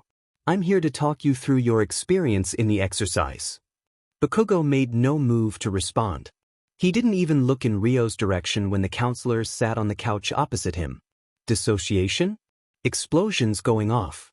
Not his explosions. Flash grenades on tripwires Katsuki couldn't help but trip in the dark and with the blinding light around him. It wasn't safe to keep moving, he would only blind himself further. But was it any safer to stop? If he stopped, he played right into the nerd's hands. Unless that's what he wanted. Midoriya had always been a genius. Katsuki kept going. He would find a defensible position and try his radio again, maybe there was something he could do to fix it. Maybe he could call for backup, support. Maybe he wouldn't be left alone against whatever the nerd had planned for him. Bakugo was covered, head to toe, in red paint. Had he come from one of Midnight's more out-there art classes, it could have been a sign of success, or at least progress. Ryo waved his hand in front of the boy's face. No response. Bakugo didn't even blink. Bakugo had not come from the art studio. Bakugo had come from the battlefield, where red paint was used in the training weapons. To be covered so completely meant he had either been shot to pieces unlikely. What weapon could possibly carry that much ammo and who could have shot him enough to actually cover him, or he had been blown up in a way where his body would have been destroyed, had the blast been real. Bakugo's quirk was explosion. To have them turned against him had to hurt, but was that the sole cause of his dissociation right now? Ectoplasm had provided Bakugo with a change of clothes, a standard P uniform, but Bakugo had foregone that, and a shower, in favor of sitting on the couch. Waiting. There was no fixing his radio. Whatever the nerd had done to it had completely wrecked it. It didn't even give static, just dead silence. Spooky. It wasn't spooky, it wasn't scary, Katsuki's wasn't afraid, wasn't nervous. There was nothing unnerving about Midoriya. Nothing except for that FING quirk of his, and he wasn't even using it. It wasn't discreet, and Katsuki had yet to see even a hint of the distinctive green lightning. But where was he? Ryo slowly reached out, clearly telegraphing his movements, and placed a hand on Bakugo's arm. Bakugo tensed at the contact but otherwise had no reaction. Ryo took his hand away, deeming it more likely to do harm than to help. Bakugo, Ryo tried instead. You are safe. You are at UA, in a debriefing room outside training ground Ada. We are alone. There are only the two of us in this room and no one else can enter. You are safe. Ryo kept speaking softly, trying to get through to him, to get the boy to express something, to acknowledge Ryo's presence, to talk about what happened, to anything. Bakugo kept staring at his paint-covered hands. Kaken. Dita Deku. Katsuki's voice didn't stutter. He wasn't afraid, he just wasn't sure he would call the nerd by his villain name until he did it. Kaken, where are all your friends? Dealing with yours, Katsuki said. Laughter. Silly Kaken. A Deku doesn't have friends. A Deku, not Deku. A minor difference, slip of the tongue, not worth the distinction. If this wasn't Midoriya, if this wasn't the one other person at this school who knew the real meaning behind the name, the insult, the threat, there wouldn't be any green lightning warning of Midoriya's approach. But Kaken, the nerd's voice could have been coming from anywhere. What happened to all your friends? Bakugo, finally after a good 40 minutes, looked up from his hands. His eyes were red, but he wasn't crying. There were no tear tracks on his face. Are you present, Bakugo-kun? Ryot. Bakugo nodded his head. His hands were shaking. Do you know where you are? Ryot. Another nod. That's good. Ryo had been expecting a lot of things from the exercise. He had not, however, been expecting Bakugo to be more initially traumatized by whatever had happened to him here than he had been by being kidnapped by the League of Villains. Though that had expressed itself later on, and continued to. They were fighting his guilt at All Might's retirement, but it was a process. Perhaps this was simply a different kind of trauma. What happened to them? Nothing, they just weren't. It happened to them. What had Midoriya done to them? Hopefully nothing. Hopefully they were just separated, but I guess it doesn't matter though, does it, Kaken? Was the voice getting closer? It wasn't getting louder. After all, you always were the best. You don't need friends, you don't need followers. You can do everything by yourself, everyone else is just an extra getting in your way. Katsuki had thought like that before. Not anymore. Now he had friends, real friends. Especially a Deku, always in your way. Quit it, Katsuki said. That's in the past. Is it? Are you ready to talk about what happened? Ryot. Bakugo shook his head. No, he was not ready to talk about it, or possibly even to talk. There is a shower adjacent to this room, Ryo said. There is a change of clothes available for you as well, if you'd like to take the time now to deal with that. Bakugo looked down at his hands again, then nodded. The shower is over there, Ryo said. Through that door? Bakugo slowly rose to his feet and went. How in the past could it be if there's still a Deku right here, getting in your way again after all this time? You are under arrest for the assault of a pro-hero, Katsuki said. He wasn't supposed to say anything that might scare the villain off, as well as suspected collusion with known villains. But if he could scare Midoriya off, he would have a chance to leave, fall back and regroup, escape. Am I? The voice, coming from a clear direction. Bakugo turned to face the alley the voice was coming from. How could I have assaulted you, Kaken? That wasn't his hero costume. Whatever he was wearing was worse than that. Darker, harsher, more intimidating. I haven't even touched you. I know you're the one who lit the park on fire. Not to mention having shot him. Deku tipped his head. Bakugo returned to the couch after 47 minutes. He was clean, wearing the change of clothes. All the paint was scrubbed from his skin and his hair. Would you prefer tea or hot chocolate? Ryot. Bakugo squeezed his hands together. Tea. It was quiet, but Ryo's hearing was more than good enough to make it out. He poured from the correct pot into a mug and slid it across the coffee table to Bakugo. A moment before Bakugo moved to pick it up. He held it carefully at first, then grasped it with both hands and pulled it close to himself. I'm keeping this, he said. Even in this state, Bakugo's habit of constantly monitoring himself to avoid giving anyone nitroglycerin positioning was still intact. That was promising for his response to this situation, or else indicated other trauma in his past. Either way, it had allowed the student to speak. Ryo would count it a success for now. Deku didn't respond. He also didn't leave and didn't approach. So come peacefully, or I'll have to use force to take you in. Katsuki should have known better than to think any kind of threat would have had the nerd leaving. Midoriya wouldn't be scared off by threat of bodily harm or death. Deku wouldn't leave because Katsuki bluffed. Did you know, the nerd said, that the strategy divide and conquer works best if only one side divides? Of course I do, Katsuki said. But here you are anyway. And here you are, Midoriya said. We've both divided. That means neither of us can conquer. You think I can't beat you? Deku smiled. I'm dead, Bakugo said. It had been half an hour of silence, Rio waiting and Bakugo holding his tea. He set the mug on the table. You have been eliminated from the exercise. Rio nodded. That's nothing to be ashamed of. Oftentimes a team will begin by eliminating those they deem to be the biggest threat.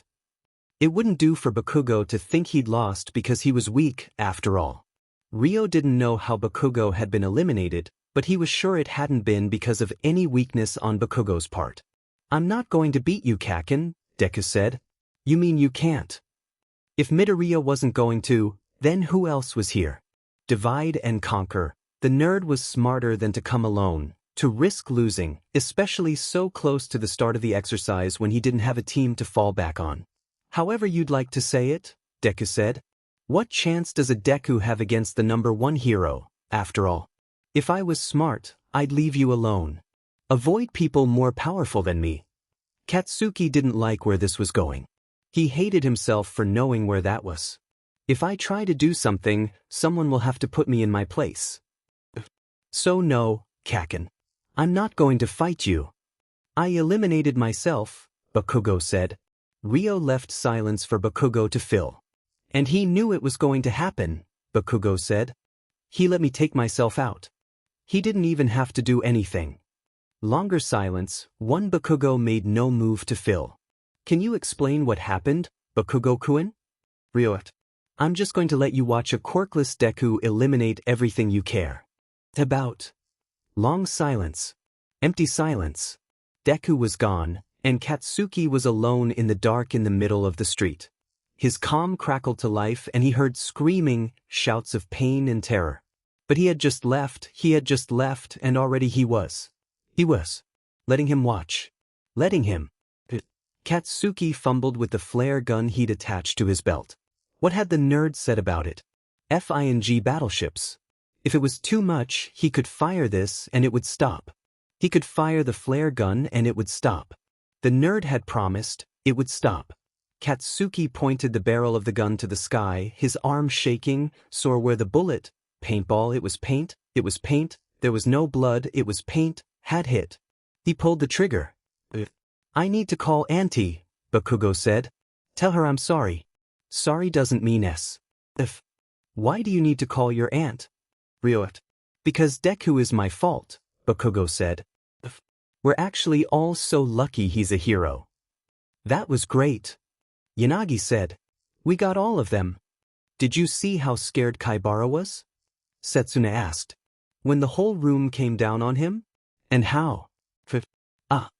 Everyone turned to look at Awaze, who was gripping his arm, red coming out from under his hand. Deku hummed. He didn't lower the gun. What are you doing? Kendo screeched.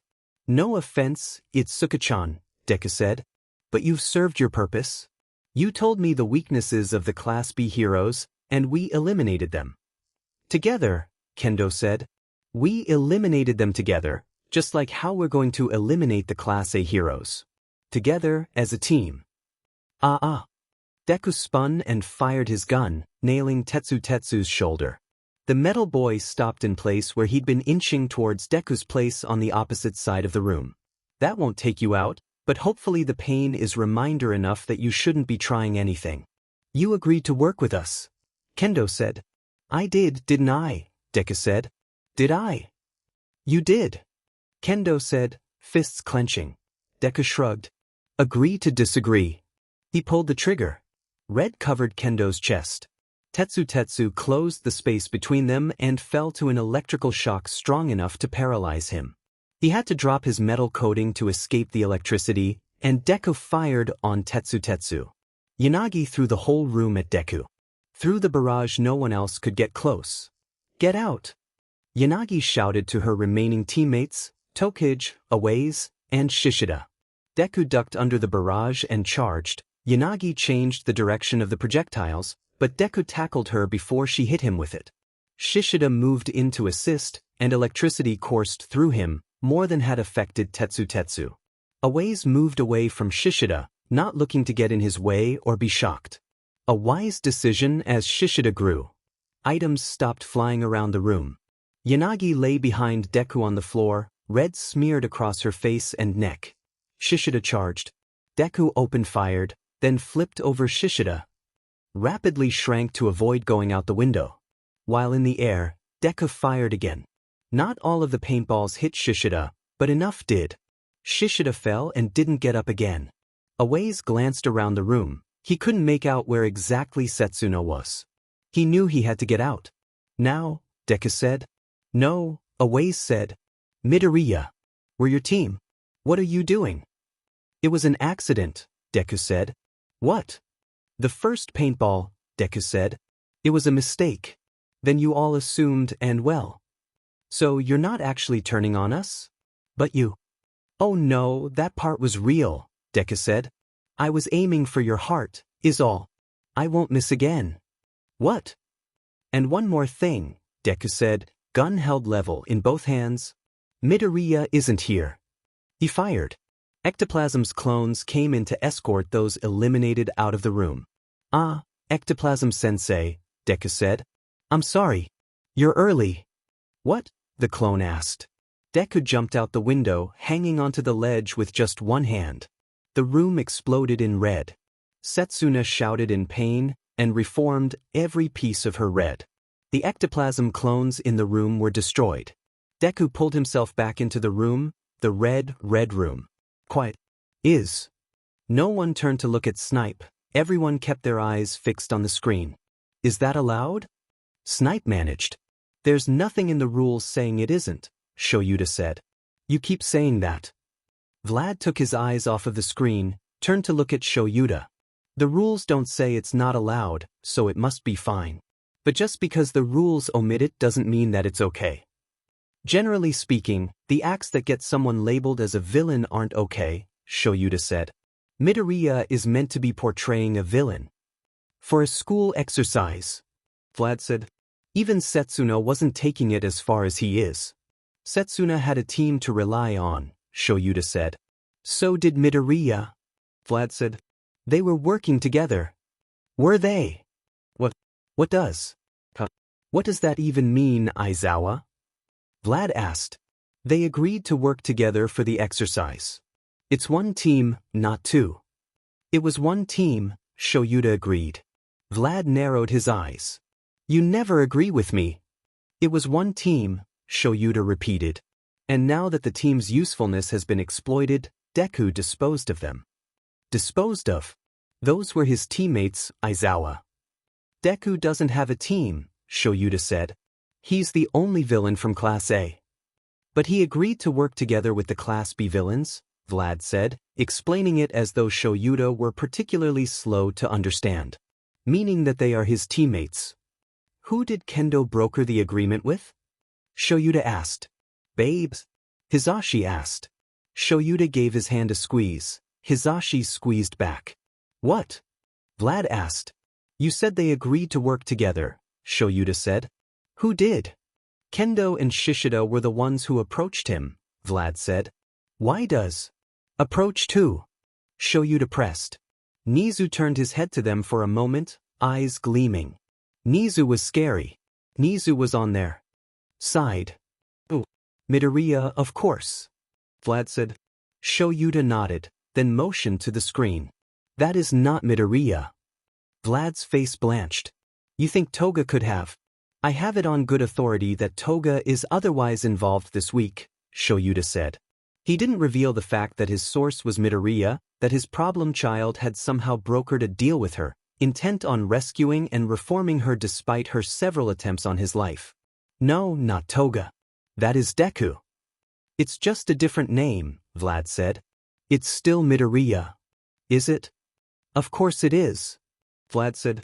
Just because they're playing the part of villains doesn't mean that they're actually different people. Personas are a thing. Nemuri contributed from her lounged posture in her armchair. Shoyuta nodded. Not enough of a thing to make someone into an entirely different person. Vlad insisted. You're fighting me on this point? Nemuri asked. She raised an eyebrow. Yes, Vlad said. Aspects of your persona belong to your civilian self too, and vice versa. Besides, these are children, students.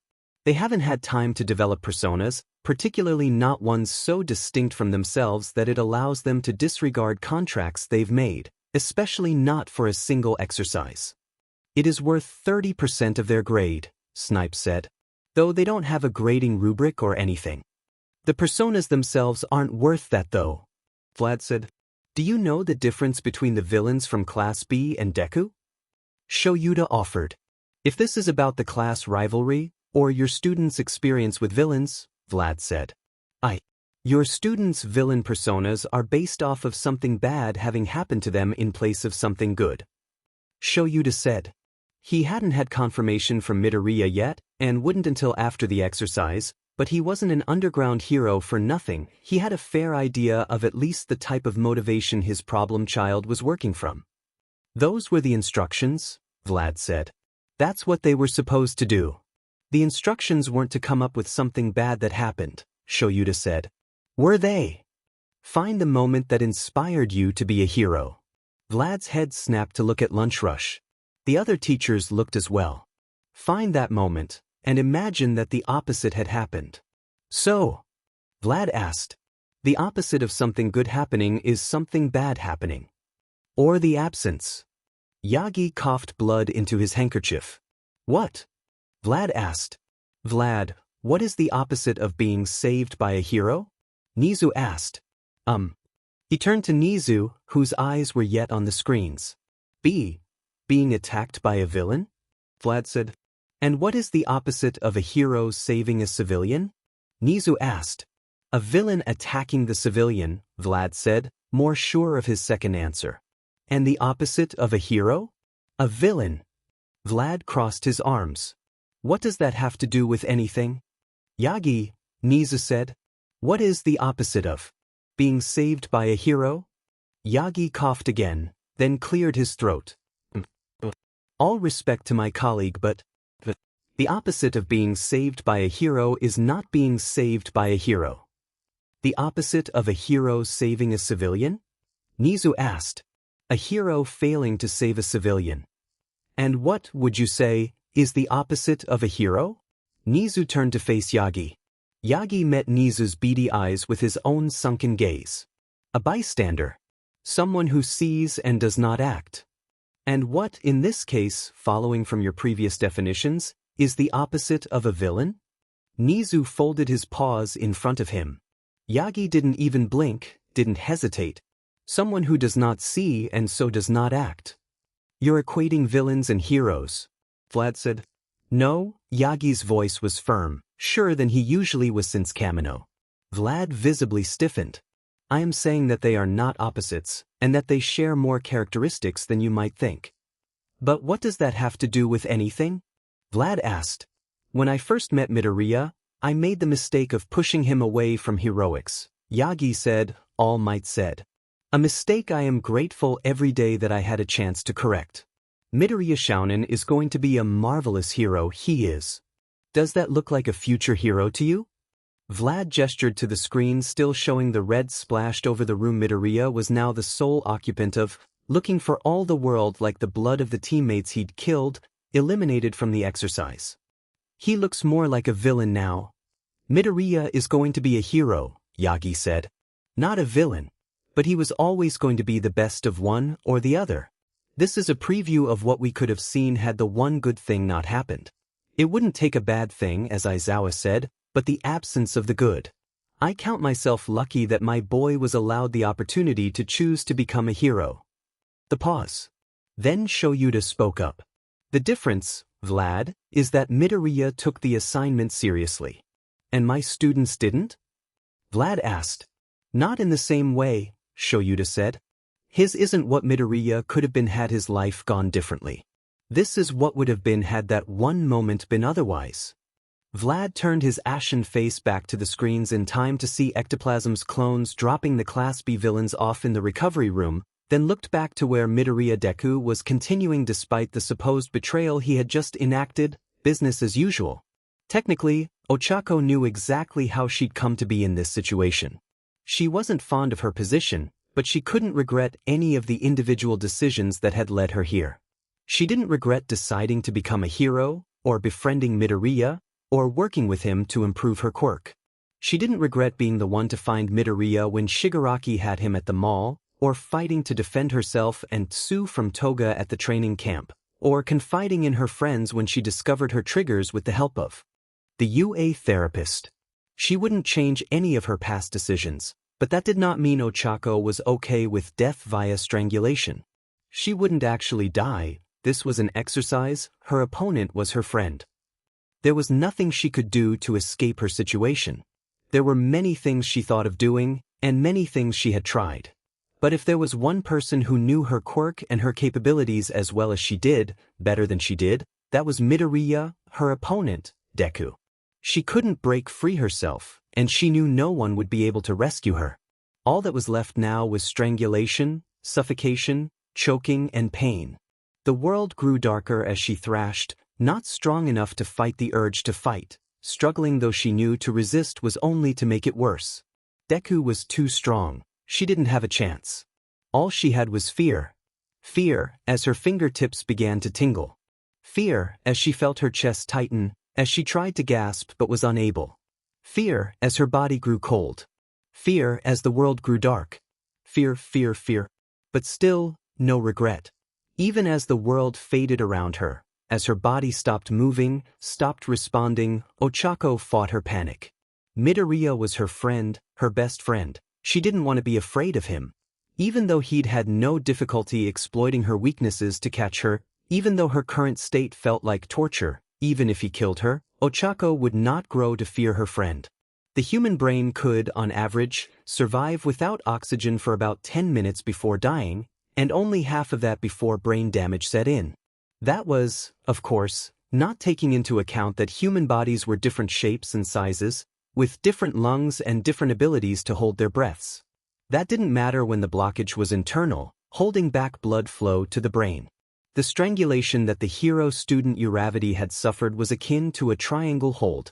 The carotid arteries were pressed and prevented from delivering the oxygen the blood carried. Her panic had been obvious through the screens, as one of Ectoplasm's clones monitored her vital statistics on a tablet, ready to step in before she had a chance to be seriously hurt. It was less than 2.5 minutes between when the pressure had been applied to her carotids and when Deku had released the cord. He gently lowered her to the ground, to the crash pad he'd set up below her. He hadn't taken off the harnesses he'd put her in while she'd been distracted by the cord around her neck. Distracted enough to not realize that it hadn't been the pressure on her neck holding her in the air. He had only checked her pulse and her breathing, hand on her neck and a hand in front of her face. Deku had slumped in relief before shifting her to recovery position on the crash pad and throwing a blanket over her.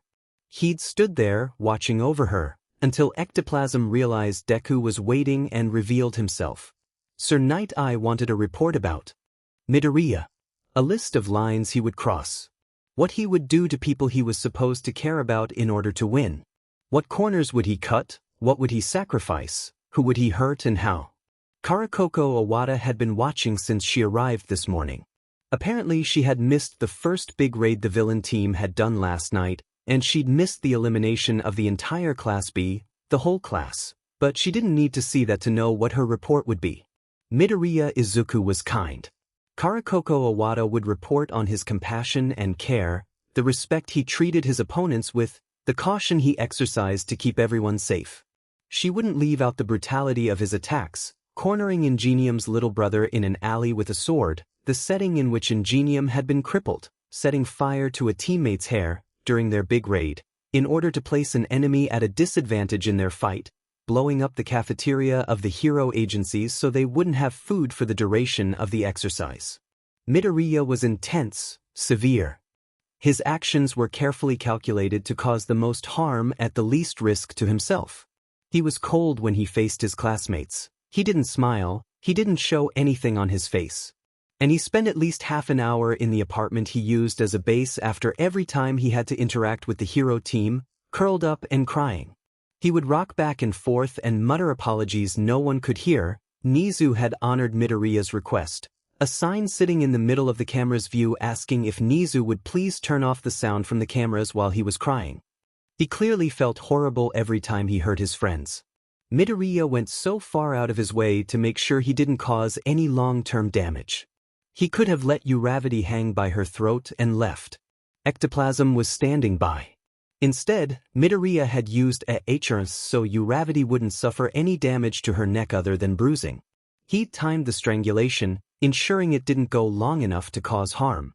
He'd manipulated the environment to make it seem Uravity was passing out before she truly would have been, and used a tiny dose of sleeping gas to make her think she was actually dying of air loss. He'd had a crash pad waiting that he put under her as soon as she was strung up. He'd lowered her to the ground once the sleeping gas kicked in, and he'd made sure her vitals were all okay. Then he'd stood there watching over her until ectoplasm came to carry her out. So, Midoriya was kind. He could perform cruelty for a short period of time. He was smart. He felt bad anytime he hurt someone. But most of all, Midoriya was extra. Karakoko Iwata would tell Sir Night Eye as much, that he was extra, did things he didn't need to make a point, that he would be a great fit at their agency if Sir was thinking of giving him a work-study offer.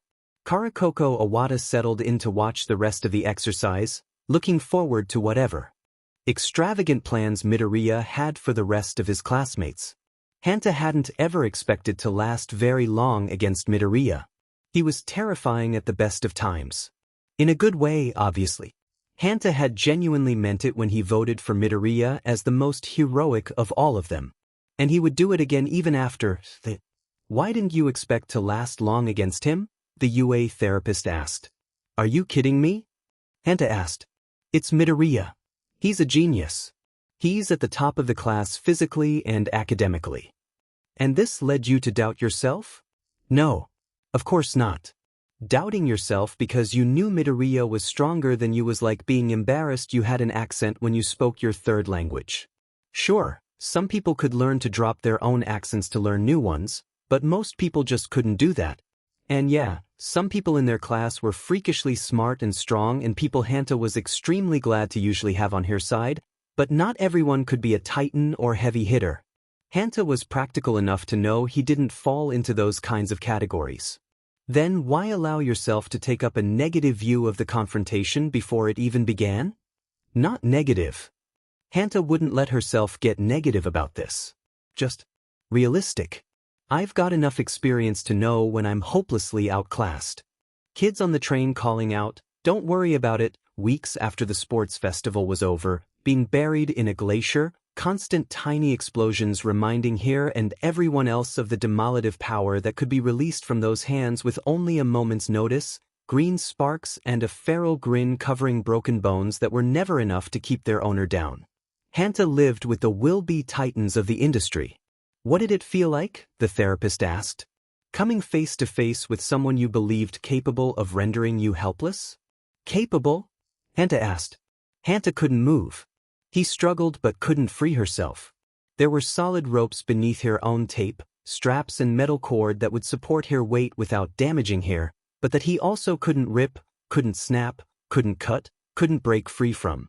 He couldn't move. Dangling above a pit of spikes as he was, this was a bad thing. And a fire was set to burn through the ropes supporting her above it. It was a thick rope, but not so thick it wouldn't burn through eventually. He would be missed when he didn't check in at the half hour, but not so soon that her teammates would have time to save her. Not with all the traps Midoriya had laid about the area. No one who was left would be able to reach her fast enough. The only one who could have, the only one able who'd been left standing when Cellophane had gone out for nighttime patrol, was Koda, Anima, and there weren't any animals in the city big enough to lift a person's weight. Not that it mattered, as Anima had been her patrol partner and even the odd owl who had taken up roost in the fake city hadn't been able to give them warning of Midoriya's approach. Hanta was stuck. He couldn't move. Her patrol partner had been shot, and there was no way backup was coming in time to save her. Hanta had no further options. He looked down and stared her death in the face. Midoriya wasn't just capable of rendering me helpless, Hanta said. He did. I couldn't move, couldn't use my quirk, couldn't call for help, nothing. I was completely helpless. Shiro-kun, I'm here to help you work past that victim mentality. Hanta understood why he couldn't see Hound Dog. Koda had gotten out just before he had, okay, it had been like half an hour, and right now the therapists were operating on a first-come first-served basis. Hanta didn't begrudge Koda getting to talk to Hound Dog, the therapist most of their class had picked after he handled their mandatory therapy sessions after the USJ. He was actually quite glad that her quiet classmate would get to see the therapist Koda was comfortable with, who could for sure understand Koda, who could relate to Koda's sometimes mutism. Selective mutism? Something like that. I am not experiencing victim mentality. Hanta knew he wasn't. Somehow he never did, even being put up against all these will-be titans he was learning alongside. Maybe because he had yet to be severely injured, or maybe because he hadn't been the target of real bad guys yet. USJ had been scary, but he'd won and survived. Hanta wasn't a victim, he was a survivor. Can you help me understand what you're experiencing? The therapist asked. Mostly I'm tired? Hanta said. I'd like to sleep for a day, but I also really don't want to miss watching the rest of the exercise. And I'd like to know what happened to get Bakugo out. I'm hearing you'll feel better once you see that someone you consider a friend lost the same way you did, she said. No, Hanta said. Bakugo got separated from his patrol partner the first night and never came back. None of the heroes who aren't out yet know what happened. Even Koda couldn't find any animals who were able to tell Koda what happened. And Mito somehow took out the cameras, so we can't look it up either. So I'm curious. Shiro-kun, the therapist said. I can't help you if you won't be honest with yourself. I don't know what you want me to say, Hanta said. I lost. Tada. It's an exercise. I wasn't hurt or harmed. You were strung up above a pit of spikes and left to fall, the therapist said. Well, technically, yeah. Technically. This won't hurt you. It will just look like it for the people coming after you. You'll be fully safe the whole time. And Ectoplasm Sensei is monitoring from that window. He'll intervene if he thinks I've gone too far, or if you start having a panic attack or other trouble breathing. I was actually safe the whole time, Hanta said. There wasn't any real danger. It was an exercise. It's important to deal with the impact of exercises so you have the ability to handle real events later on. I don't think any real villains are going to reassure me while they string me up, Hanta said. Can you expand on that? She asked. What do you mean by reassure? The only adhesive attached to your skin is your own tape. Everything else is attached to your costume or isn't adhesive. It's too strong for you to pull out of, and it won't drop you. It won't let you fall. No matter what the setup looks like. You won't fall.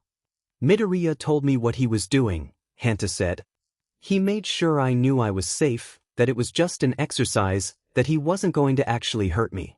He hurt your classmates, the therapist said. You couldn't have known he intended to leave you unharmed. And even the ones he didn't physically harm had to deal with any emotional consequences of the events once they were out. I don't have specific exploitable triggers like that, Shiro said. I've been lucky. I've been out of the line of fire for most of the big things our class has dealt with. I'm hearing you say you're experiencing survivor's guilt left over from other situations you've been in, and that's keeping you from expressing your true feelings about this event. Hanta sighed. If I'm wrong, feel free to correct me, the therapist said. You're wrong, Hanta said. Can you explain what you do mean? Midoriya made sure I would be okay and told me everything he'd done to make sure, Hanta said. It's not real spikes below you. If all 3 backup mechanisms fail and Ectoplasm Sensei doesn't catch you, you'll land in the foam pit. It's 2 meters deep below the spikes for safety, and you're nowhere near high enough for terminal velocity.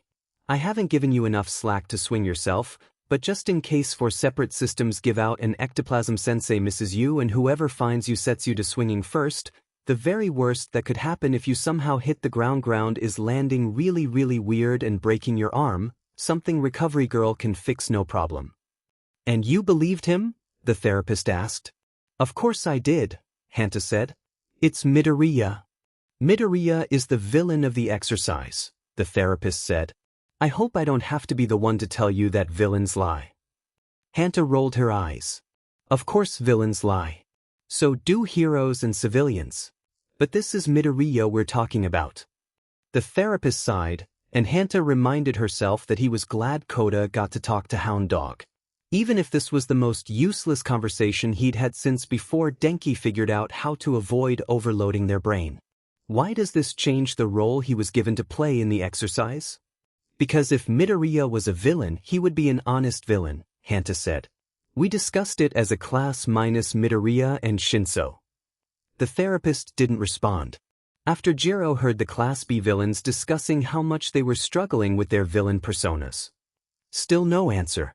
And Jiro said how she'd never realized that Midoriya had the hardest part of the exercise on top of having the hardest part of the exercise.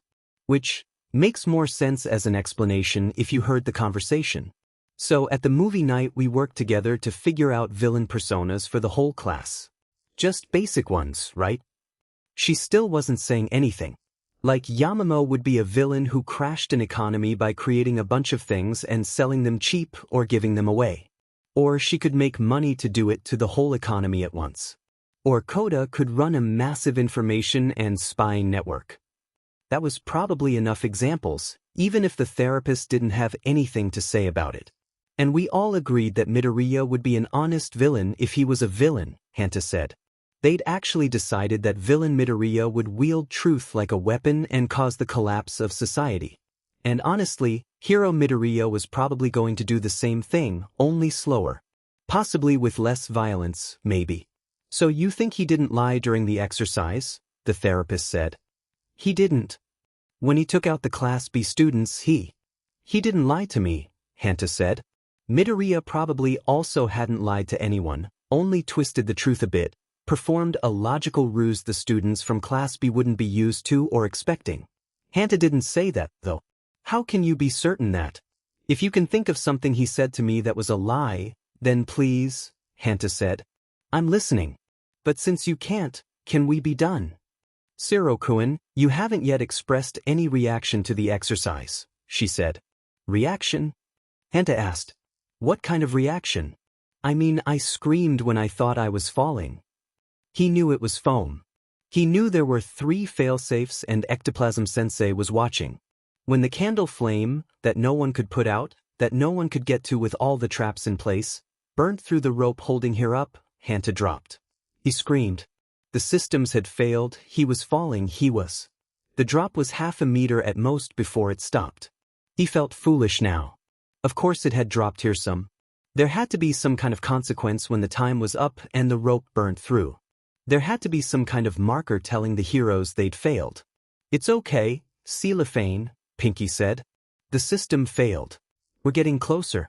We'll get you down from there. Hanta opened her mouth to explain that Midoriya had put safety measures in place to keep her from actually falling, so that probably counted as a death and he was probably out now. Before he got more than 2 words out, he was gasping for breath, winded. Red paint was splattered across her chest.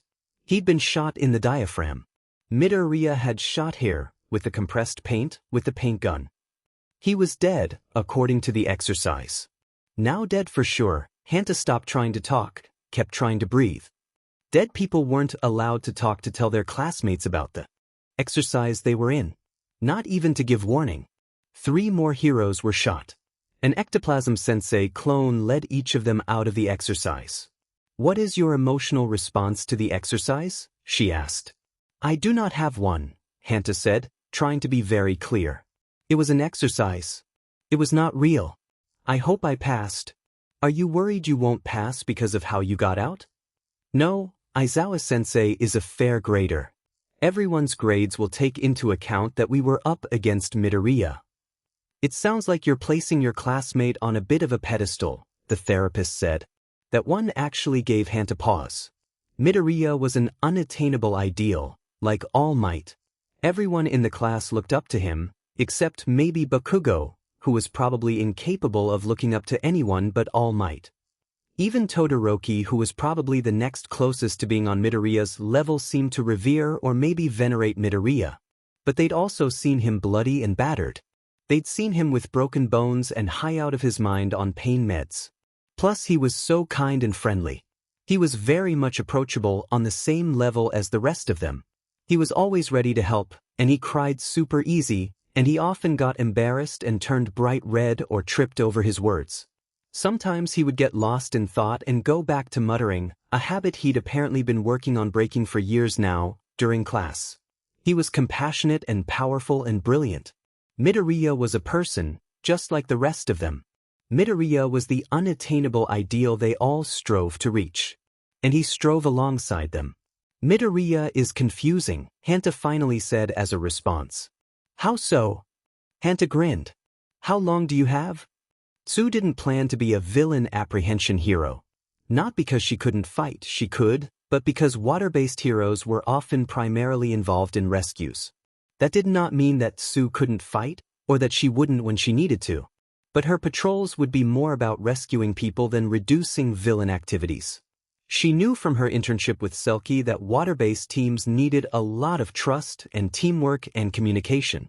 The ocean was a force of nature, and no one could fight it. It was unpredictable. You did your best to be prepared for the unthinkable and you hoped it never happened. And when it did, you did your best to save anything you could and get to safety. Midoriya was like a force of nature. Powerful, unpredictable, uncontrollable. Like the sea. His calm held hidden depths and his storms were insurmountable. Facing him alone was foolish, asking to drown. Even together a team could never conquer the ocean, only survive. So yeah, Midoriya was terrifying. Coming face to face with him while she was alone, Tsukuyomi was lying on the ground watching, but they were out so they couldn't help was scary. The calm on Midoriya's face as he spun the paint gun he'd used to shoot Tsukuyomi was unnerving. The agency, they worked from 4. The exercise came with information on the villains they were facing. Files on Midoriya and on the Class B team. The files had information like alias, battle fist, quirk, handgrowth, modus operandi, inflicts damage on civilians and property. No clear goal established. Allies, thought to be collaborating with other local villains. Appearance, orange hair, teal eyes. Additional information, possibly the leader of a group of local villains. Kendo's file had also included 2 pictures under physical description, one in her villain outfit, her hero costume, and one in civilian clothes. The Class B files had all been similar. Midoriya's file had been different. Alias, date, quirk, unknown. Modus operandi, unknown. Allies, unknown. Appearance, unknown. Additional information, ranged attacks, often lethal. No one assumed to have seen Deku has lived long enough to give a description. There was no accompanying image. That was the information they'd been given to start with. Since then, the only thing they'd been able to add to the file on Deku was his kills. If Tsu survived, she would add a description. But he was right there in front of her. She wouldn't survive. Hello, Froppy, Deku said. You're Deku, she stated. Her comm was picking up sound, broadcasting to HQ. Any information she could get from him would still be helpful for her team. Yes, he confirmed. It would be rude not to introduce myself to the leader of the team of so-called heroes that moved into my area. You've been killing us, Karo. And you've all been making it much easier than I anticipated, Deku said. Why are you killing us? Tsu asked. What better way to make my point? What is your point? Tsu asked. Midoriya's smile was usually reassuring. This grin was not. You haven't figured it out yet? Tsu didn't let herself freeze. Every moment she kept him talking was more information, was another moment closer to rescue. You haven't left anyone alive, she pointed out. No one has been able to bring word back. Anything you've told them was lost with them. I suppose so, Deku said. I'll have to remedy that. It wouldn't be fair if the opposition doesn't know why I'm playing. Just a few more minutes, Froppy. Creati's voice over the radio. We're closing on your position. You're treating it like a game, Karo, Tsu said.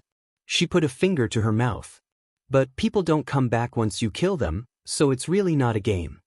Of course it is, Deku said. And that's why I'm playing after all. Because you think it's a game? Tsu asked. No, the laugh was not a nice laugh.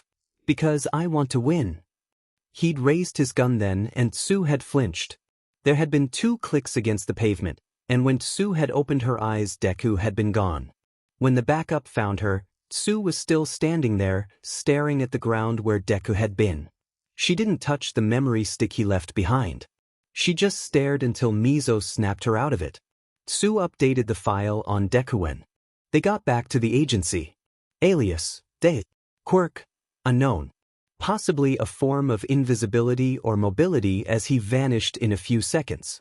Modus operandi, to kill heroes. Allies, unknown. Appearance, green hair and eyes. Freckles. Estimated 165 centimeters height. Wearing black clothing, see attached sketch. Additional information, uses a gun. See attached audio file. He wants to win. Shudo-kun, Hound Dog said. Hello. Hello. Before we get started, is there anything you'd like to start with? No. All right, Shudo-kun.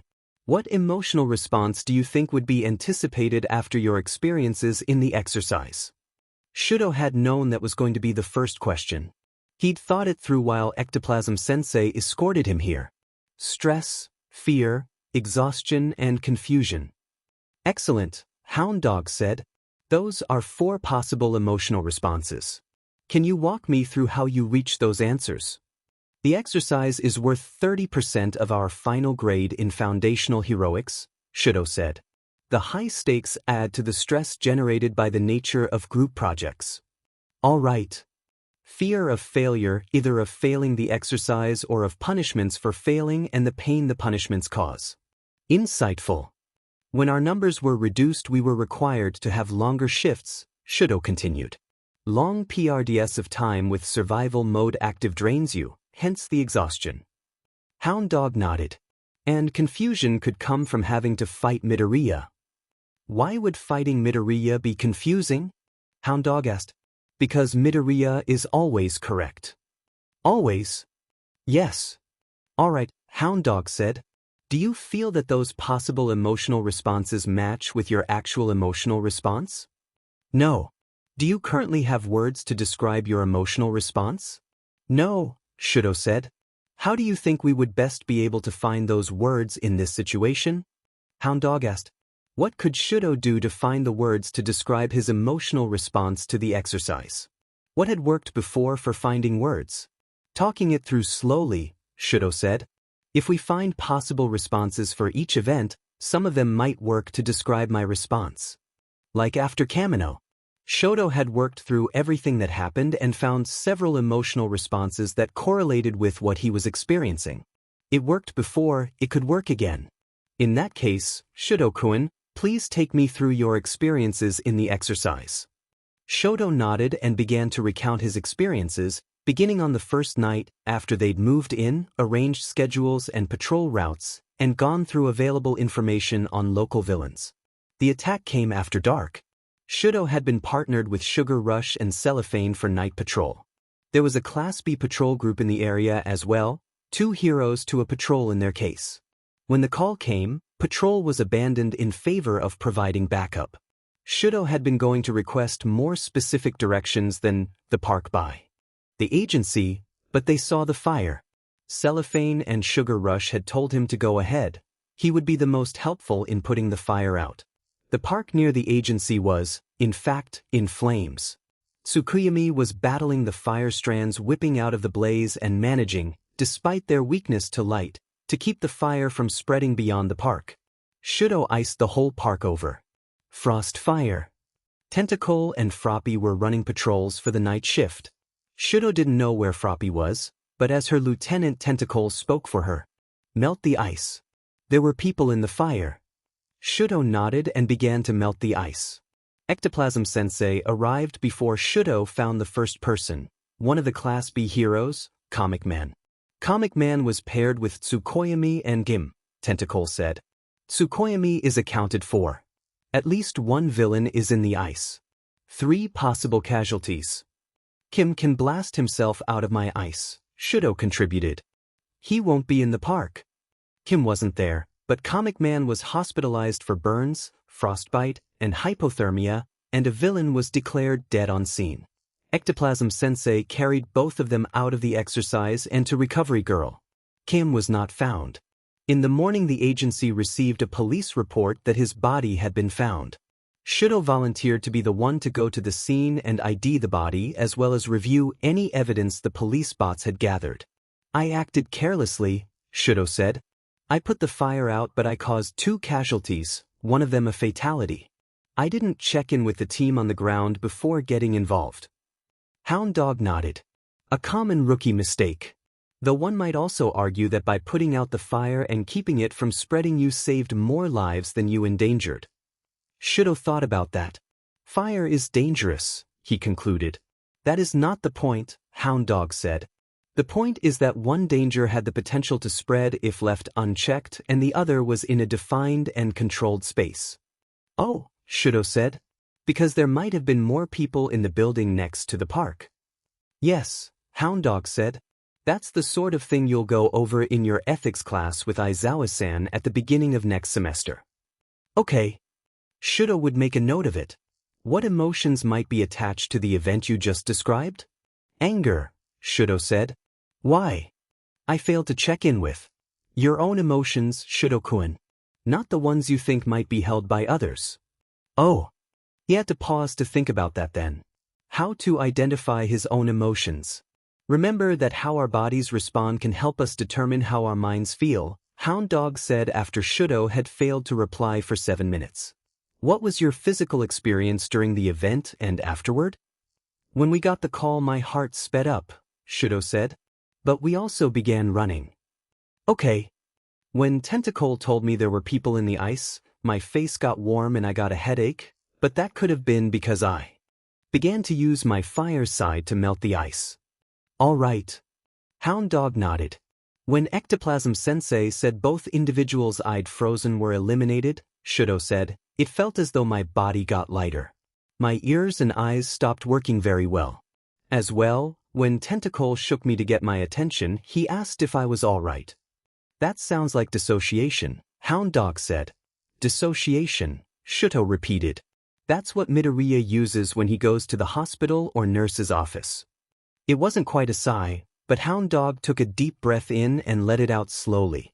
Dissociation, he said, is when you remove your consciousness from your immediate surroundings. You lose awareness of what's happening around you. That's why Tentacle had to shake you to get your attention.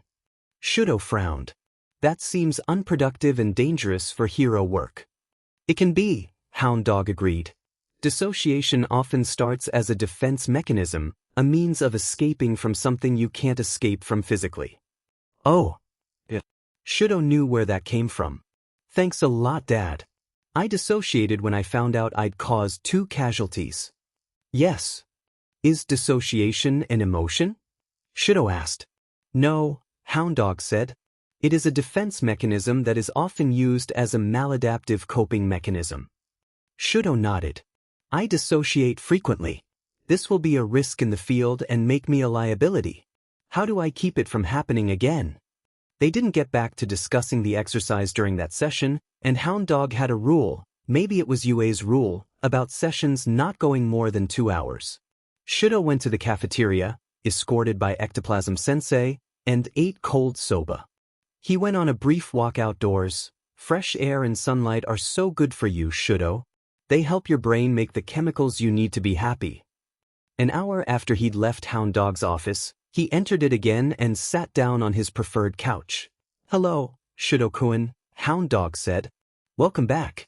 Did you have a chance to de-stress during our break? Shudo shrugged. He'd completed the recommended activities, but he didn't know that he felt any different.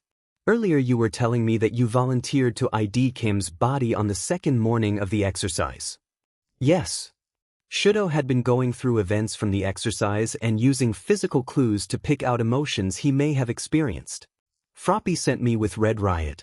The police bots gave us the evidence and showed us the fabricated remains representing what Kim would have left behind if he had actually died rather than just being eliminated. Red Riot threw up in a trash can. There was no helpful evidence and no recording available because the cameras that would have been on scene played static while Kim was eliminated. We returned to the agency and reported to Froppy. Hound Dog nodded. Why might Red Riot have thrown up? Shudo recalled the scene to the forefront of his mind. The remains were very authentic looking. UA does not shrink from providing realism. Can you describe how your body reacted when you were shown the supposed remains? Shudo nodded. I felt similar to when Natsuo beat me in a watermelon eating contest. Okay, Hound Dog said. Nauseous maybe? Maybe, Shudo allowed. Nausea can be a response to things our bodies find disgusting or potentially dangerous. Shudo considered. The remains could be considered disgusting. I may have been nauseous. But was there anything else noteworthy about your time at the police station? No. Alright. What about when you returned to the agency building? We gave our report and entered the information into the database, Shudo said. After that we were relieved of duty until the cafeteria blew up. Okay, Hound Dog said. Tell me about the cafeteria explosion. I was asleep. I woke when the first explosion went off. The first explosion took place across the street from the agency building. All heroes active in the area or agency went out to look at it while those active further out maintained their patrols and those on standby moved forward to active positions within the agency. As I am able to handle fires and have limited resistance to fire, I put on my costume and crossed the street to assist with the fire. 7 civilian bots were rescued from the fire and taken to the hospital by paramedic bots. 12 other civilian bots left the building without major injury. Once Earjack confirmed that there were no civilian bots remaining in the building, I iced it over and began to melt the ice. This is when the second, third, and fourth explosions took place. The second was in the same building and sent ice flying in the blast. I was able to put up walls to block the majority of the pieces from hitting or crushing anyone, as melting the ice would have produced hot water or steam which could have caused more dangerous injuries than crushing. The third explosion took place down the street in a business that was closed that day. Earjack confirmed it was empty and I iced it over. The fourth explosion occurred farther away. At this time, the reserve members of the agency moved to outward positions and the heroes who had been off duty moved to active duty within the agency. 6 individuals remained in the building 4 minutes later when the 5th, 6th, 7th, 8th, and 9th explosions occurred. The 5th through 8th were small explosions placed in such a way as to cause the most structural damage possible to the agency cafeteria. The 9th explosion took place moments after the 8th and was a larger blast, likely intended to cause fire and to bring down the unstabilized areas around it. I iced the agency portion of the explosions and left them before continuing to melt the ice at the first 2 explosion sites as per my previous instructions. All heroes previously in patrol were diverted to various explosions throughout the arena. 1 individual remained in the damaged agency to access and distribute useful information, such as hero status and explosion locations. After the 12th explosion, I was instructed to rendezvous with Uravity and Ingenium who would facilitate my transport between fire locations. We were tasked as the fire extinguishing team. All other heroes were assigned to evacuation and suppression. My instructions were to use my fire as necessary to maintain my own equilibrium but to otherwise not concern myself with melting the ice. I met my team nearly at the site of the nearest explosion and they grabbed me. Can you expand on that? Hound Dog asked. It's a new team move we have been practicing, Shudo said. Midoriya calls it lightspeed transport. I see. I believe I can guess approximately what the move is based on that information. Thank you, Shudo. Please continue. Shudo nodded. When we received confirmation from the heroes on the ground at each scene that the affected areas were free of civilians, we froze the fires and went to the next scene. There were a total of 18 explosions at 13 different places across the cityscape.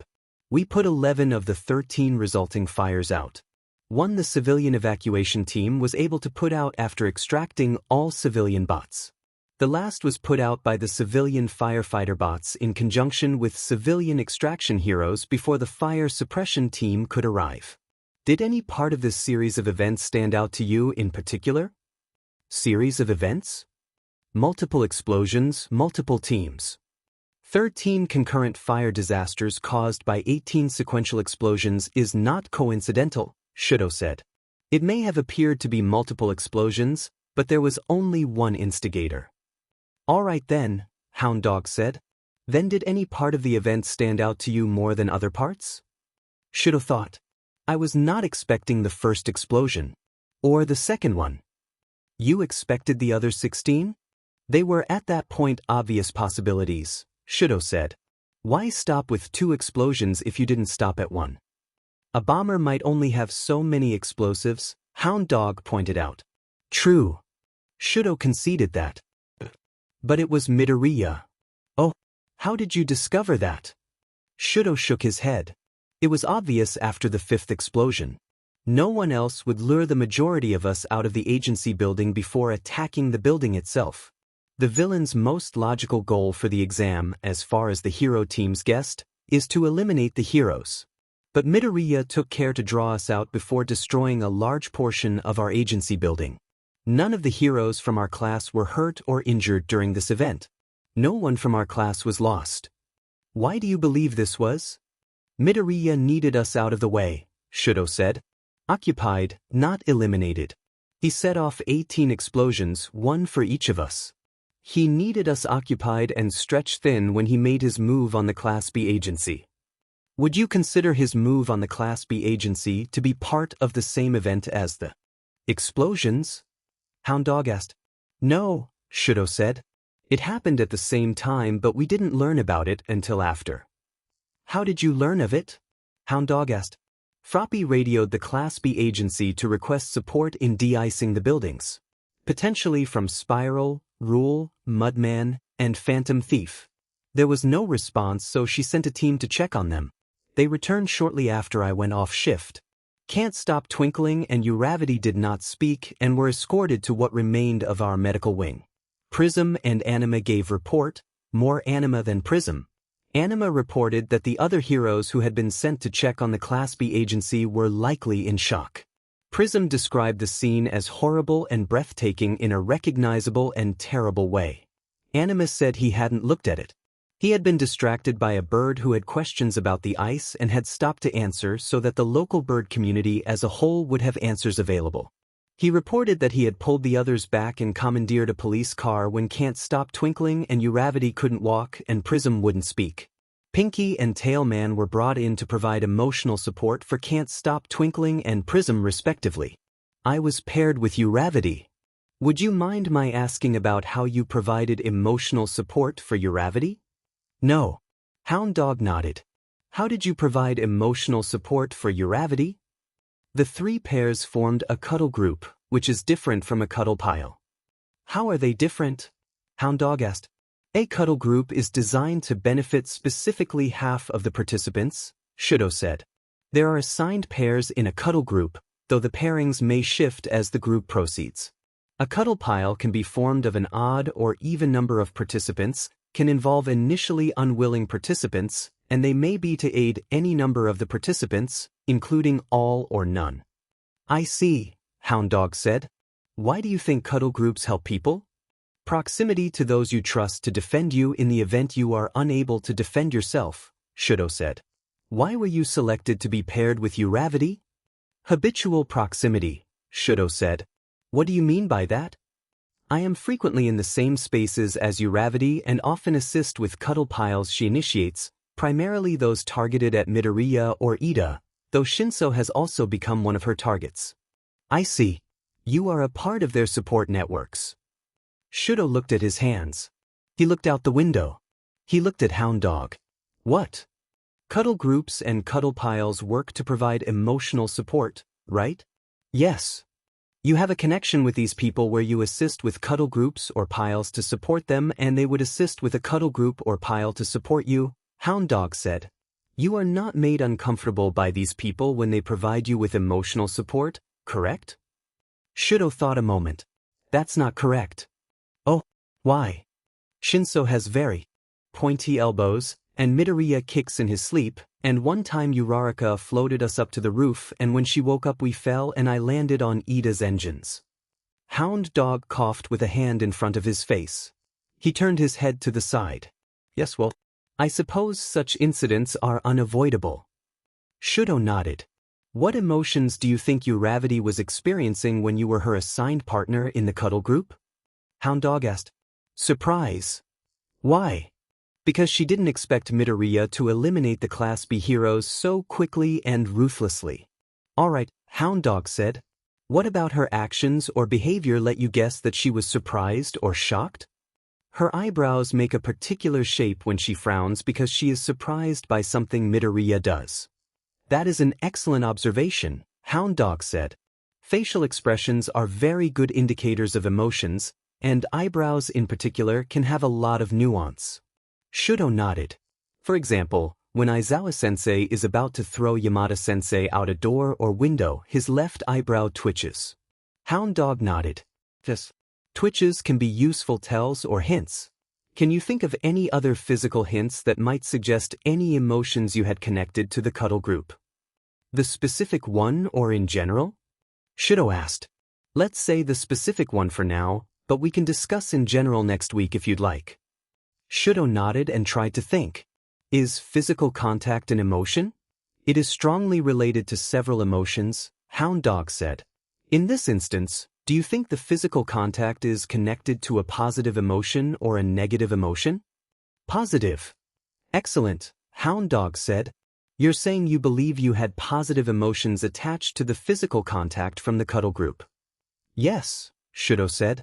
Positive feelings commonly associated with physical contact can include safety, warmth, inclusion, reassurance, community, stability, affection, love, care, comfort, belonging, Belonging.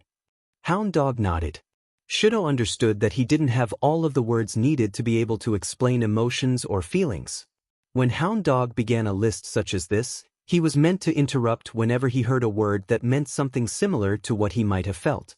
Being selected to be Uraraka's partner for the cuddle group gave you a sense of belonging. Yes. What happened next?